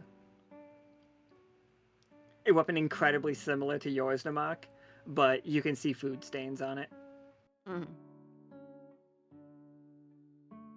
I don't care about the city. I care about my people.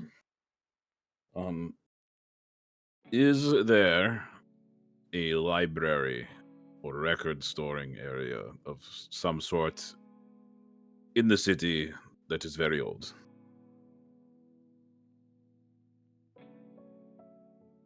I mean, yes, of course, but there was the purge, of course.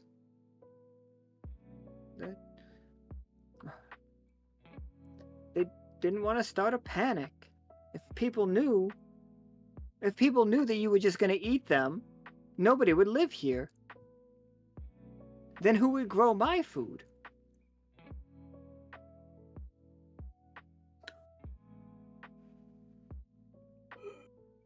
I think I'm getting an aneurysm.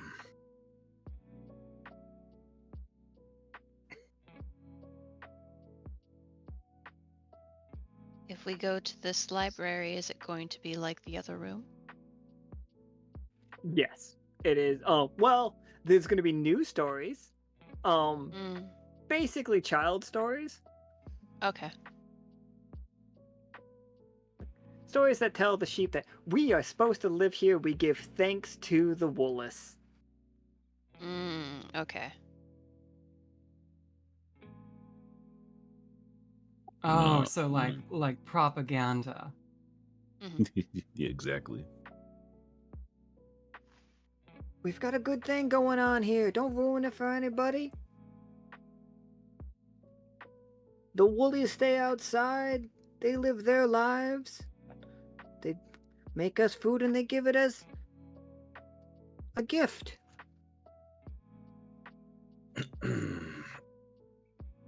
Well, what do you all think at this point in time that we should do? I have a feeling that the rest of the city will be useless to us.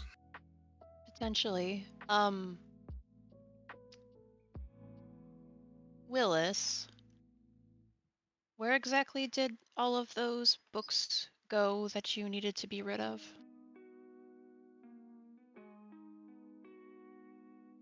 I swear, if he says he buried them. Oh, no, of course not. If you guys are gonna take like a tour of the library or something, go punch your cards or whatever, I'm gonna try to. Do you guys have a bar here? Because I would be much more comfortable there. Or a brothel. You know, I may or may not be comfortable there, but you don't need to point it out. So, accusatively. those woolies will make you comfortable. Wink. Yeah, sheep seem more your speed, don't they, Maverick? I don't know why all of a sudden I do so much good work for you. We waltz in here completely due to my excellent diplomacy, and then all of you guys are just ganging up on me. I don't need this. I'm out of here. No, we're complimenting you. We say, go ahead, go relax. Yes. You only said it yourself. It's just repeating it. I do not understand why you are not so comfortable within the comfort of the earth. It is nice here. I feel like, dude, I love you. You are like so huge. You're made of rock. I still don't understand how you work, but I swear to God, every time you say something, it's like some kind of cryptic riddle. But you know, you're great, man. You're really great. A long life and prosperity to you too. And may the dove fly in the winds to your favor. Or in it. Can I? Yeah, I think I'm done.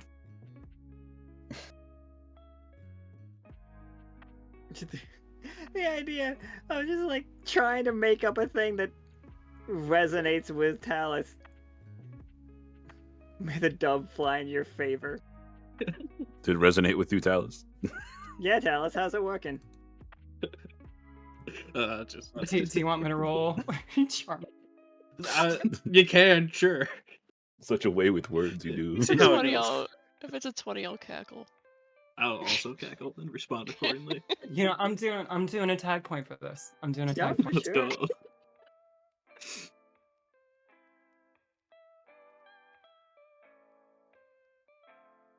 Limited success. You got close. You got close to a compliment. Yeah, I think it's just that he doesn't like birds. Yeah, Caustic said, may the dove not shit on your Cannon shoulder. unlocked. Yeah. It's like, I appreciate the attempt, Maverick. Here is the library. Do you all want to give it a once over? Yeah, might as well. Maybe there's something hidden. Yeah. This library, we can tell the tags immediately. It is the location, information, and flammable. yes. Mhm. Of course, of course. Even though it is completely made out of rock. What kind Anything is flammable if you try hard enough. Yep. I think instead of setting rock on fire, you just make it molten. We could do that. Yeah. Douglas is just Yeah. we burning? No. No, Douglas. Stand down. No, okay, no, my bad. I think what I want Talus to do is just like stomp on the ground since it's all made of stone, and like send himself out to look to see if there's any like hidden rooms. Yeah, give me spiritualist.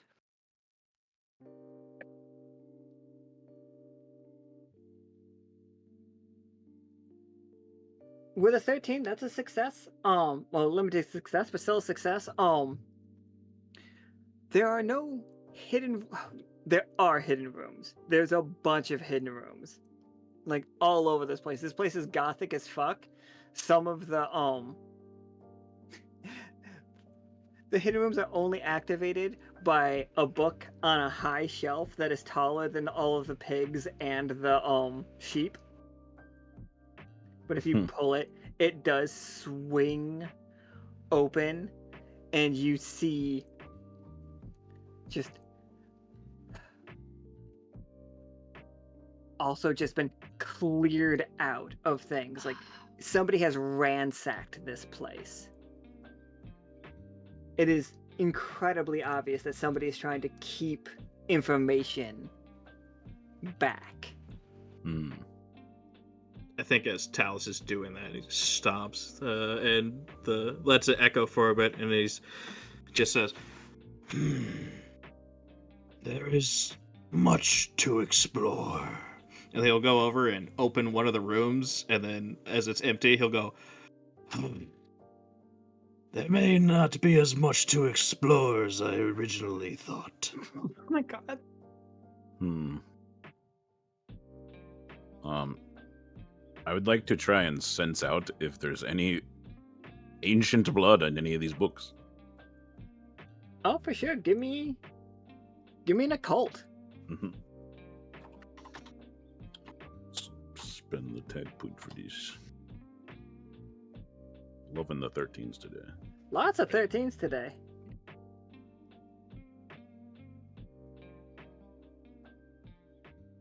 My whole thinking with this is, I believe it's become a bit obvious to at least me, to Namak, that there's some betrayal from way back when. You see where it should have been carved into all of the stone, like, is it mantles or like the edgings? I wish I was better with words. Like the top of everything? Like the Yeah, ledges? all of the edges should be telling the story of your people. You're talking about like the binding of the book. Oh, I mean like the stonework, stonework right? around. Is it like the dais or whatever it's called? What is that called? Like the molding, or I guess, maybe? Oh, I have to try and figure out what that is. Everybody look for the word. Mm-hmm. Quack. It's like Lockstitch tradition. Yeah, right? We always But- burn down the library, so we don't worry about that part. It's just like, Chat, get on it. I'm Fire thinking up like your a crown Googles. molding. yeah, the crown molding is what I was was thinking, but I didn't know if that was right. You see all of the mentions of vampires in it has been like scraped off, and there's just little pictures of sheep running around and like sheep laying in bed, but you know that that is telling them the story that they are going to be eaten. They are food. Be subservient. But now it's just like, hey, frolic. Like somebody has changed these.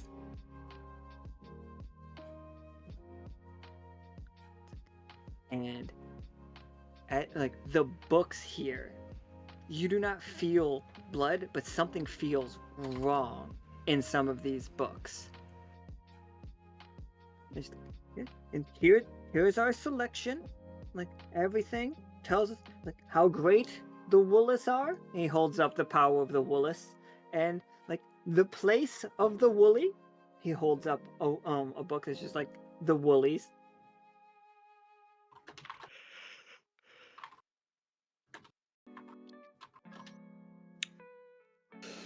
Yes, I'm not interested in your fairy tales. Just yes, of course, of course.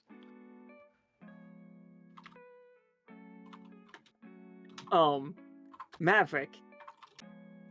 One of the books, as Willis tries to put it away, it falls, hits the floor, like bounces, slides across the floor, and hits your foot, and opens to a page. Oh. And it's like the place of the Woolly, like written by General Sepsis. Oh, God. Yeah, he's gonna pick it up and just take a quick read. It explains the life of a Woolly. They wake up in the morning, like they eat their breakfast and they give praise to the Woollis. And then they get to the field and they graze as much as they need, no more. And then they continue on to growing the food for the Woollis, as it is their place. And they are to devote themselves to the Woollis until the time comes. And then the last page is you see a symbol that is an A made of one of like a leather ripping awl. Did anyone else say this thing happened with like the book falling and like just presenting itself to me? It to everyone else, it looked very. This happened.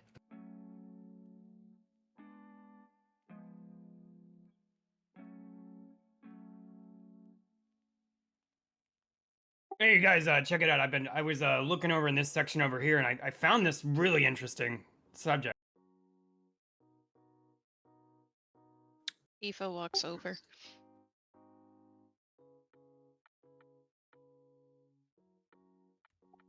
Like, it's compelling, isn't it? It's completely. This is a great lead. Does she see the name on the cover? Yep. Not on the cover, but in the page. It will Okay, say. inside. Yeah. Okay. She's going to sneer.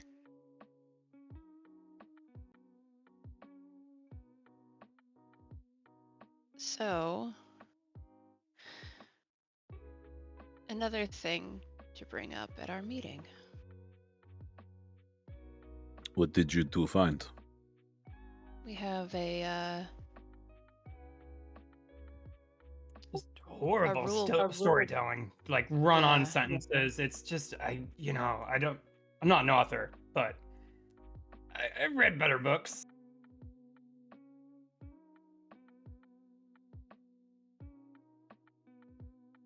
It is telling them their way of life. Would you like to read it? I already know what their way of life is, but sure, I'll take a look. It has been penned by someone called General Sepsis, who I've become very aware of. Have I ever heard that name before, Alan? You knew about Alchemists, so very likely. Sepsis is one of the higher up members. Basically, was Sepsis around when I was around? Sepsis is old. Sepsis is Okay. very old. Okay, I probably wouldn't know exactly him, because if it was a long time ago, he might not have been, like, in the upper ranks yet. That's true. Like, But I definitely would recognize probably the symbol at the back, right? the symbol is unchanged. Like, the Alchemists have their very particular symbol, and they have been using it for a while. This book does not strike you as thousands of years old, but old and like well read. It's been updated over the years, remade. Yeah, that checks out. I close it, and I look at Eva. Eva, I don't know anything about the General Sepsis, but the symbol for the alchemists in here confirms my worry. My people were backstabbed, betrayed in the highest manner possible, it would seem. Yeah. It seems something that they have tended to do over the years.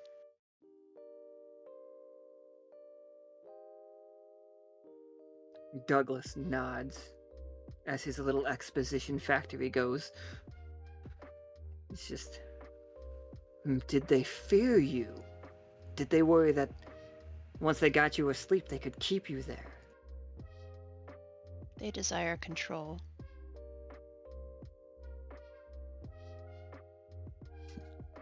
I mean, you have to remember, Douglas, thousands of years ago, and 1,000 years ago, my people were at the top of the food chain, as it were.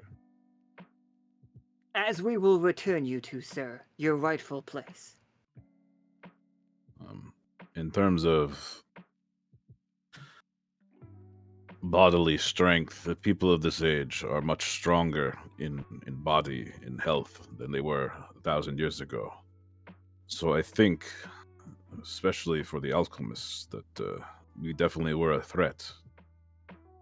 We had the intelligence, the strength, the force of will to oppose them. It was only with the weakening of the magic of the world that we had to sleep.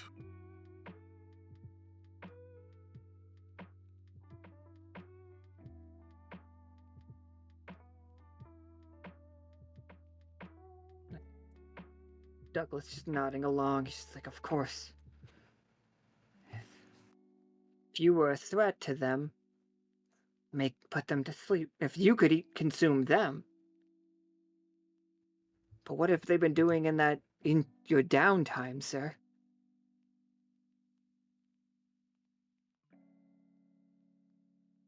I'll look at Aoife and Maverick, and I'll just kind of shrug and be like, "It would seem that you both are more acquainted, maybe." Only just. I do not think that we will find any more information from here.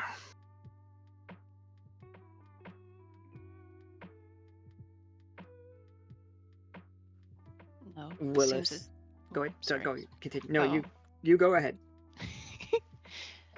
I think they've probably ripped a tear and taken all of this away, if I were to guess.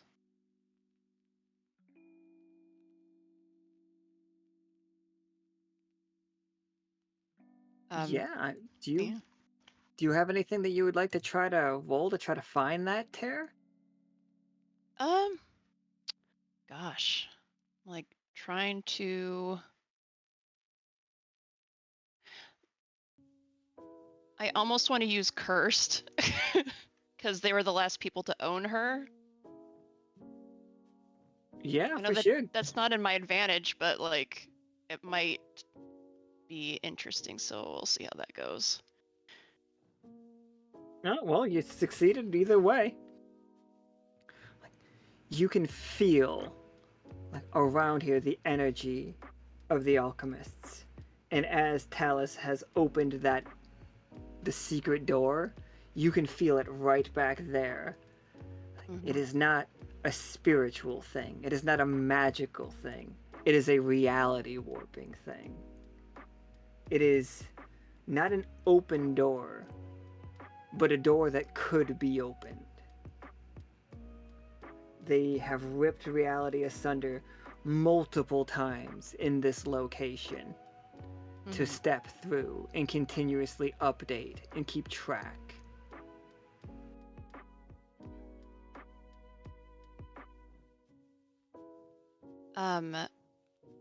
I think she is going to potentially keep that information to herself right this minute in front of Willis.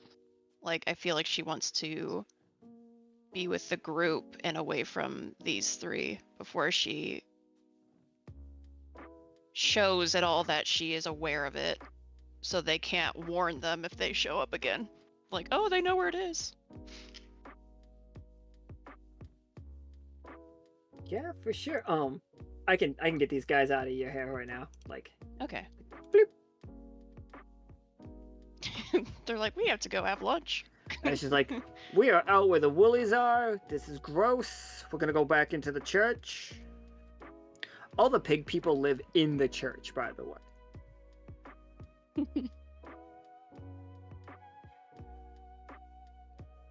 Yeah, Actually, but to Willie's- answer your question, we didn't get a whole lot of news about stuff related to magic or stuff going on outside in Dactyloy, so it kind of beats me. It sounds like these assholes were doing backstabbing back then, so as far as what they've been doing in the meantime, I'm guessing they've been stabbing people in the back. But, you know. That's a safe bet for sure. That door through there, Talus. That is a pathway. And she'll walk over to it, like through that little archway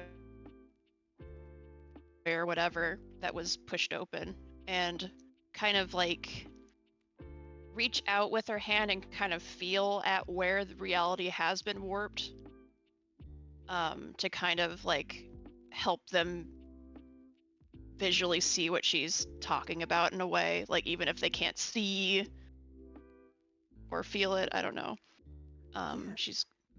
She's going to tell them, I don't know how to get through And I don't know if we would be equipped for what would happen if we went through this way. But this is how they've been getting into your castle. Through a reality rip.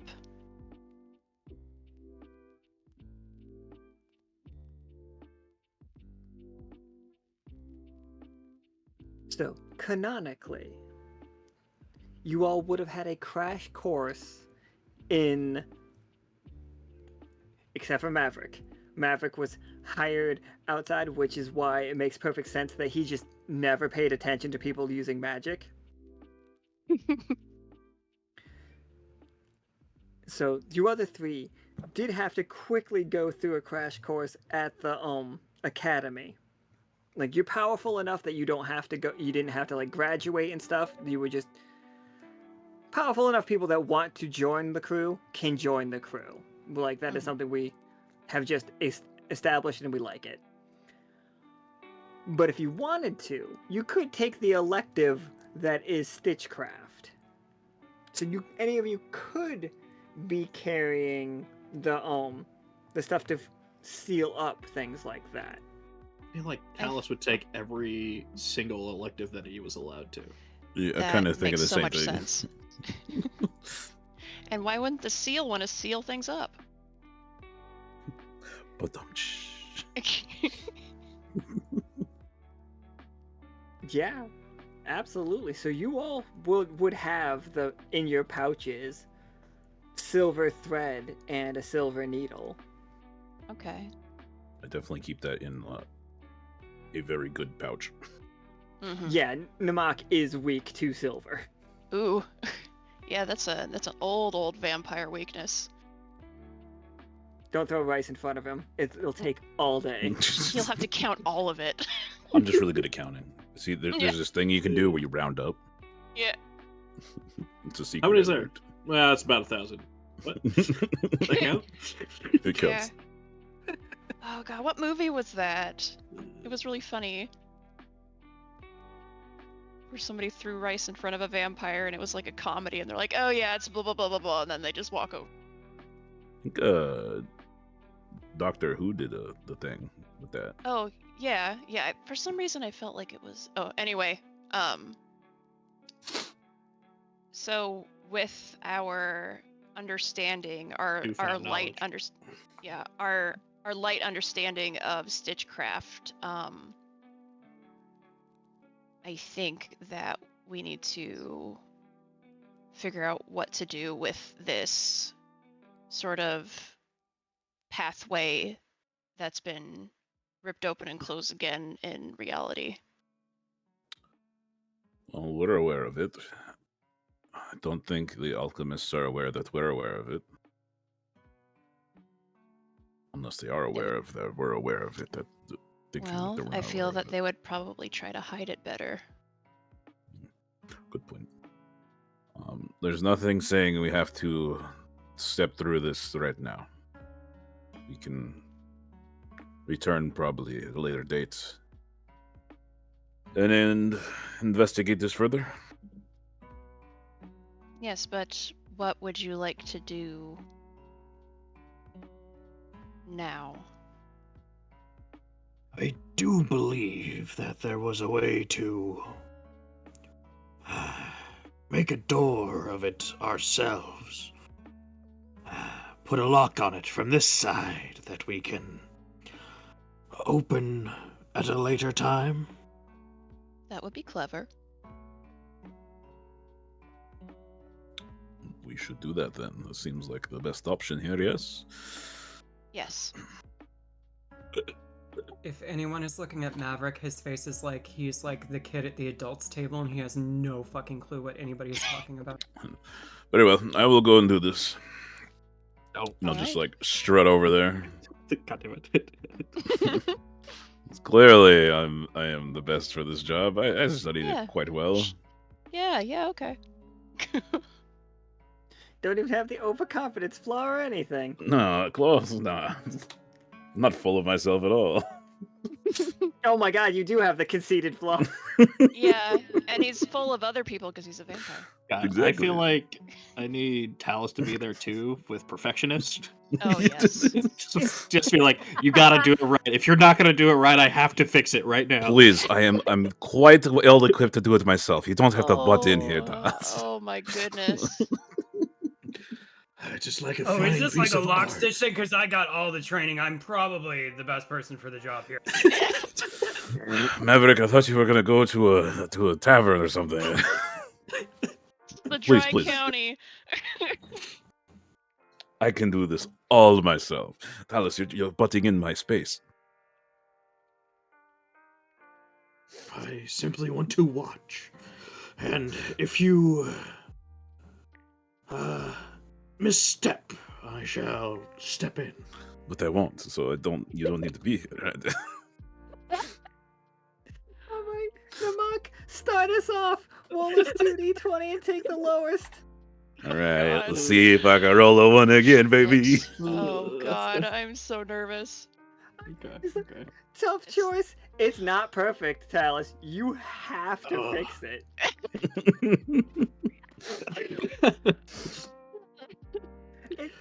Alright, so it's okay. Like it's you know, it's a little sloppy. It'll do the job. It is what we would call a lock stitch.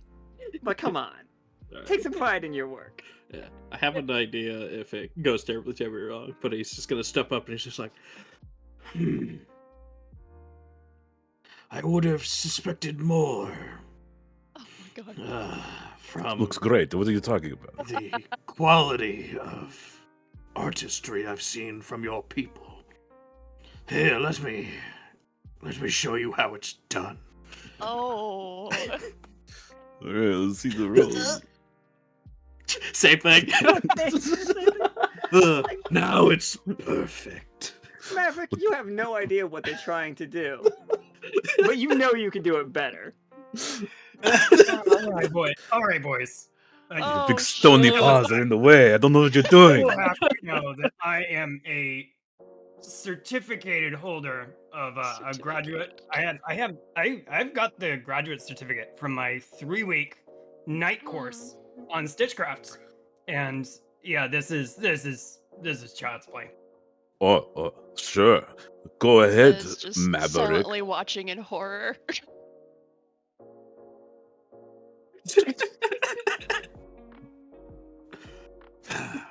I swear, Namak, if I had bigger tools, I would have succeeded. It was plenty fine with what I did.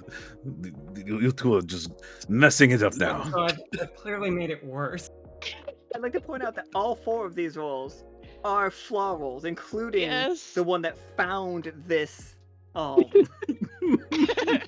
Yep. Aoife Yeah. rolled cursed to find it. And then the 3 of you have not sealed this up. Here's Or my maybe ruling the 2 on of them this. passively did, and then Maverick just absolutely fucked it up. Oh, for sure. I think the way that I think Maverick made the stitching look really nice, but it's not actually gonna hold. All right, Alan. Can I go for double or nothing? Oh, God. Yeah, I'm good. Can I triple down on this double or nothing? For sure, you guys. Hey, I need you to know that if there's a 1 here, it's gonna be dangerous. You don't understand. Our flaws are making our flaws happen more and more. You guys just have a pile of flaws. Aoife is just more stressed out the longer it goes for. Okay. Silently freaking out. And this is still a flaw roll, right? So we gotta do it again. Mhm. Yep. But you have to take this one. Yeah. If it's not a success or a triumph, it'll turn failures into catastrophes and tough choices into failures. I'm just reading it for the audience. Yep. God. And like, Maverick, to minister this craft, you must spend more than just 3 weeks at night. Out of the way, you've Yeah, ruined my I know. craft. You're all just like, oh, to master the art of the lock stitching, it takes your whole life. So the sooner you start, the longer it takes. I don't know what you were gonna. I rolled the Another exact nine. same thing. It looks so loosey goosey, everyone. Like, Oh. No, clearly I can do better than Oh my both God. of you. All right, Like we all double down here, right? We all let know me one fix this for everybody. yeah, fucking fix it. Let's go. Oh. Still Yeah, even- that counts as a one. Perfect. Shit. This is the most mangled stitch ever. We cut to a scene of there is this almost angelic looking figure, giant like feathery wings, like amazing pants. It needs to be said, this guy is wearing some of the best pants. They are very 80s punk. Half of it is checkered and the other half is just skinny jeans. He's wearing combat boots. But you can only see him from behind. He has a vest on and a leather jacket. He's smoking a cigarette, green skin, and like horns made of smoke that look like they are burnt. Not made of smoke, like he has horns coming out of the front of his head that you can only see the back from the back, but the tips of them are burning like cone incense. Okay. With little smoke going into the sky. And he's just like, who the fuck is playing with my door? And then you all feel a pulse as like, no, you don't. Like, there are eyes staring out at you. I was gonna Maverick. because we're door inspectors. Inspectors. I mean, Maverick does not know this is going on, so he can't make Yeah. this decision. Maverick, something is trying to pull you away from that door. Do you listen, or do you try and sew it up again?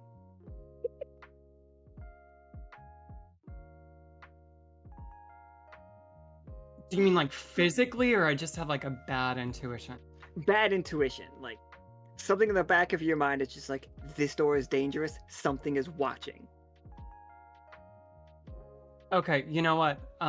So despite his terrible, terrible flaws, I think the thing that he is more strongly is someone who has survived despite a lot of shenanigans and a lot of foul play for this long.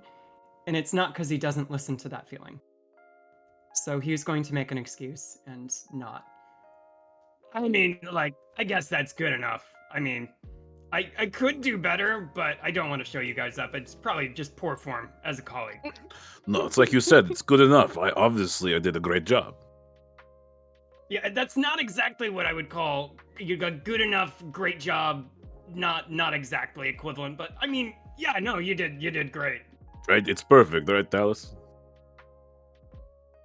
I will need to return with more proper tools, but I suppose it shall suffice for now.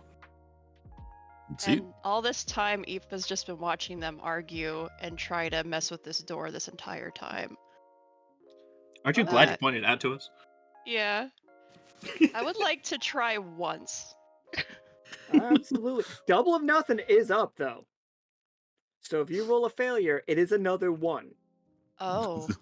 Are you going to roll your flaw? No. Are you going to roll Guardian? Which would make sense. I would roll Guardian, yeah. I'm gonna roll Guardian. Oh, okay.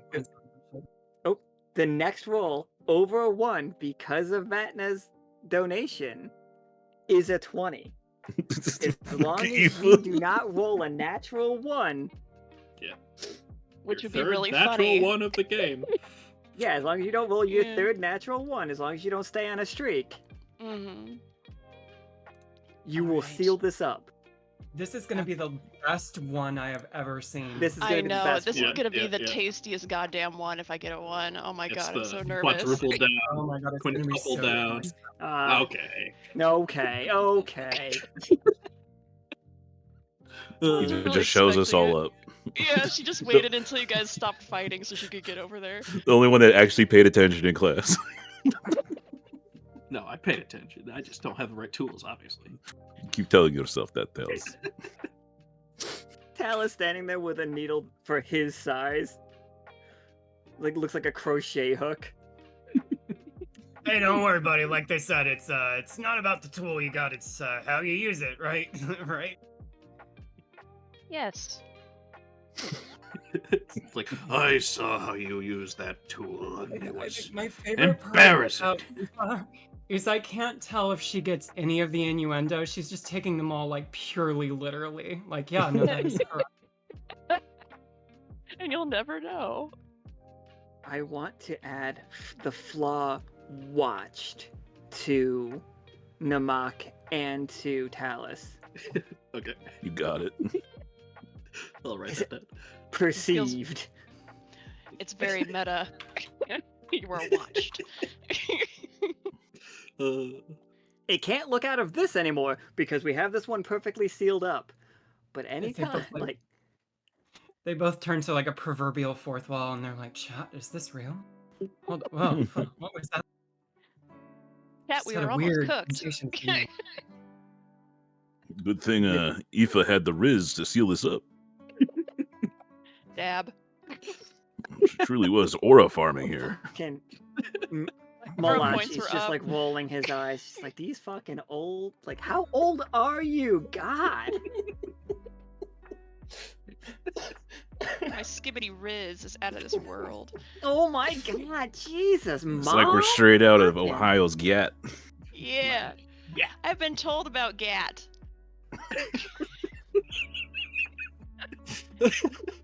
I'm gonna go hang out with the sheep. Yeah. You fucking. Yeah, ew. Maverick, you should go with them.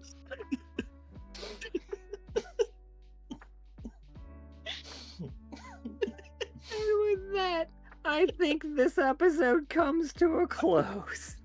Cool. Awesome. Good job, fam. I just want to point this out professionally, as your colleague. I hate all of you. Oh, okay. Not the first time someone said that to me. But like respectfully, I hate all of you. Mhm. Oh. It's the respectfully that matters. That's why you're not a like empty water skin. I love that this team comes to this town and people in the chat are yelling, like, save the sheep, and this team does not give a fuck. It's like, They're food. Why would we save the food? They're that, fine. that is the line of thinking that is very important. Like, It's, they. well, no, with Maverick, it's like everyone's made jokes about him fucking a sheep, so he's just like, I ain't going anywhere with those fucking sheep. I can help the sheep. They think so. Alright. So, after this, you guys can all leave here. We will. Are you gonna move the coffins to Dolce? I would. I think it would be a good move. Yeah, we're gonna move them to the catacombs underneath Dolce. You did tell the crabs not to go down there. Yeah, well, I was gonna say move them to the silver thimble, and then I'm like, the silver thimble. No, we're not gonna do that. I'm gonna wake up so hungry. I need you to know that. Like, if and when they do wake up. It's all right. I'll siphon blood from the crabs. Just a fresh source of crab mata right above them. Mm-hmm. Yeah. And it's just like in real life. Obviously, the crab's blood is gonna have some special properties for the vampires. Yeah, like horseshoe crabs. Are they Mhm. like horseshoe crabs? They're like super special blood. Yeah, they do have blue blood, so. You all are ridiculous. Alright, let's do this experience thing. Aoife, you have already 1 point in Ecologist. I believe you used Ecologist and Elementalist, and you used Cursed today. Yeah, I also use Sailor. Yeah. Oh, yeah. Where would you like to put your point? I I think this time I want to put it in cursed, just because I think that'll be interesting. All right, absolutely. As soon as I figure out how to write plus, not equals. It's a cross. Oh, you're not my real mom. You put the cross in, and then suddenly he starts hissing. All right, Maverick, if that is your real name. You use Charming, Manipulator, Rogue, and Overconfident today. You have 1 in Charming and 2 in Manipulator already because of your 20s. If you put 1 more in Manipulator, that will be the next rank the next time you play. But it's up to you where you want to put it. Is this one of those things where it like shifts to another name? Yep, it'll shift to the- another name. Yeah, let's fucking send it. All right. Maverick is our Manipulator. Not that anybody is surprised. Or maybe you're all surprised. I don't know. I No. object to it being called manipulator. I feel like it should just be called convincing. It's gonna be Gaslight next. Girl boss. Girl boss. Final tears, girl. Final tier is girl boss, right? Right now it's Gaslight. Manipulator, Gaslight, girl boss. Namak, you have 2 in Siphon, but you used Occultist, Rogue, Siphon, and Conceited today. Yeah, I sure did. Let's just put a point into Siphon. Alright, Siphon goes up. We're just gonna call you just like good old sucker. He's got can- that good suck, if you know. He's got that good suck. He can take. You're he can calling take the me a chrome off sucker now? Fucking hit, what is it? Fucking trailer hitch. You can take the. You can suck the chrome off a trailer hitch. Jesus Christ. Yeah, an all-day sucker. And Talus, That you goes- have that 1 goes in really Artisan good with already. The gaslighting and the manipulating. It's the like, oh, I know a sucker when I see one. Just really gas him up. Alright, Talus, you have 1 in Artisan already, but you have Construct, Spiritualist, all 3 of these. Did you use Artisan today? Nope. Nope. So you use Construct and Spiritualist and Perfectionist. I'm keeping Perfectionist, so I'll go Spiritualist. Alright. Yeah, I'm sorry. What happens if you level up a flaw? If you level up a flaw all the way, it changes from the flaw and adds a new tag related to that. So say Aoife gets curse up all the way, she will no longer be cursed. She will have something that like relates to the overcoming of being cursed. And like perfectionist wouldn't go away in in a bad sense. It would add like diligent or something like that as a tag instead of a flaw. Being a perfectionist is a good thing. Okay. Yep, I like Perfectionist. Yeah, absolutely. I am not trying to step on anybody's flaws. I love your flaws and thank you all for just fucking going crazy on them. Do we get to, if such a thing happens, do we get to take a new flaw automatically? Absolutely. Yeah, no, you always got to have a flaw. Always got to have a flaw. Yeah, Pobity's nerfing. Wait till I start hitting your flaws, though, which is going to come up. I just want everybody to get like accustomed to this, and I'm going to start hitting people's flaws. And like you think you can roll one thing, I'm gonna tell you you can't because of your flaw, and like you gotta roll that instead. Meanwhile, These are this just group fun is things. just like, we're gonna roll the flaws because it's fun. Yeah. How You many don't flaw even rolls have in a to make row can we roll? It's like, enough, I guess. It's like until we fuck it up so hard that like the big bad of not this arc, not this season, all the seasons since we came to the Echo is watching you.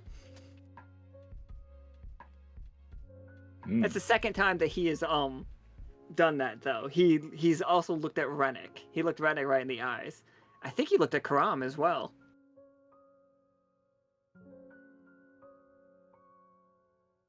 Oh no, like everybody saw Karam disguised in his like alkali outfit. At the same time, this guy was boarding to get onto Alto. That's what happened. We've seen this guy multiple times. But yeah, everybody, that was the first of these games, and I'm gonna just formally apologize that it took so long to get you four together, but I think it turned out you all fucking killed it. This is the chemistry I was hoping for. This is like, both the main character energy teams are so fucking great. I love you guys so much. You're killing it. Because you're all leaning in. Everybody, lean the fuck in. Please, it's so much fun. And yeah, with that, goodbye forever. Except for tomorrow we're playing another game at 5 p.m. Pacific Standard Time. Then Sunday we're playing another game at 5 p.m. Pacific Standard Time. Goodbye forever. Goodbye. I'm Bye gonna forever. go to the corner and get some milk and some smokes, and I will be right back. Uh-huh. Just bye.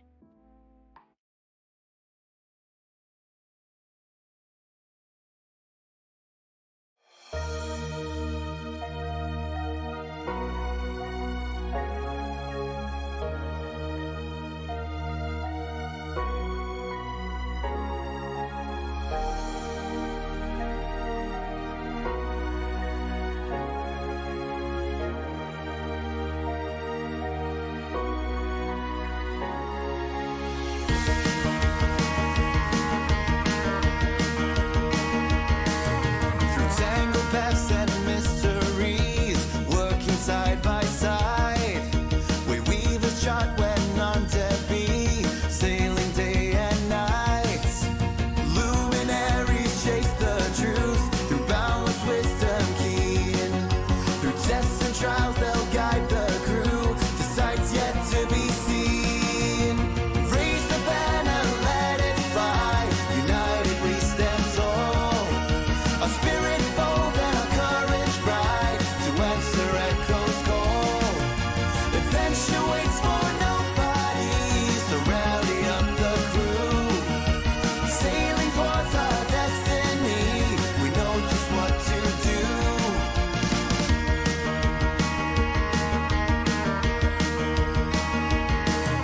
Protecting all through strife and storm, seem guardians defend.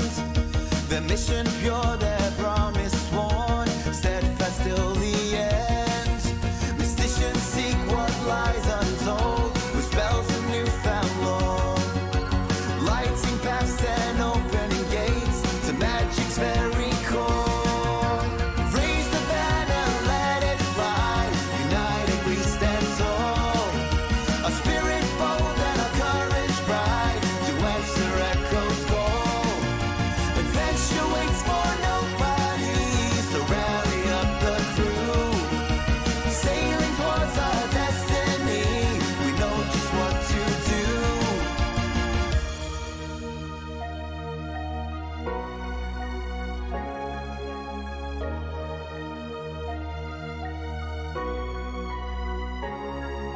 Spirits wake, hearts will grow. Lockstitch's name, the world will know. Spirits wake, hearts will grow. Lockstitch's name, the world will know. Spirits wake, hearts will grow. Lockstitch's name, the world will know. Spirits wake, hearts will grow. Lockstitch's name, the world will know.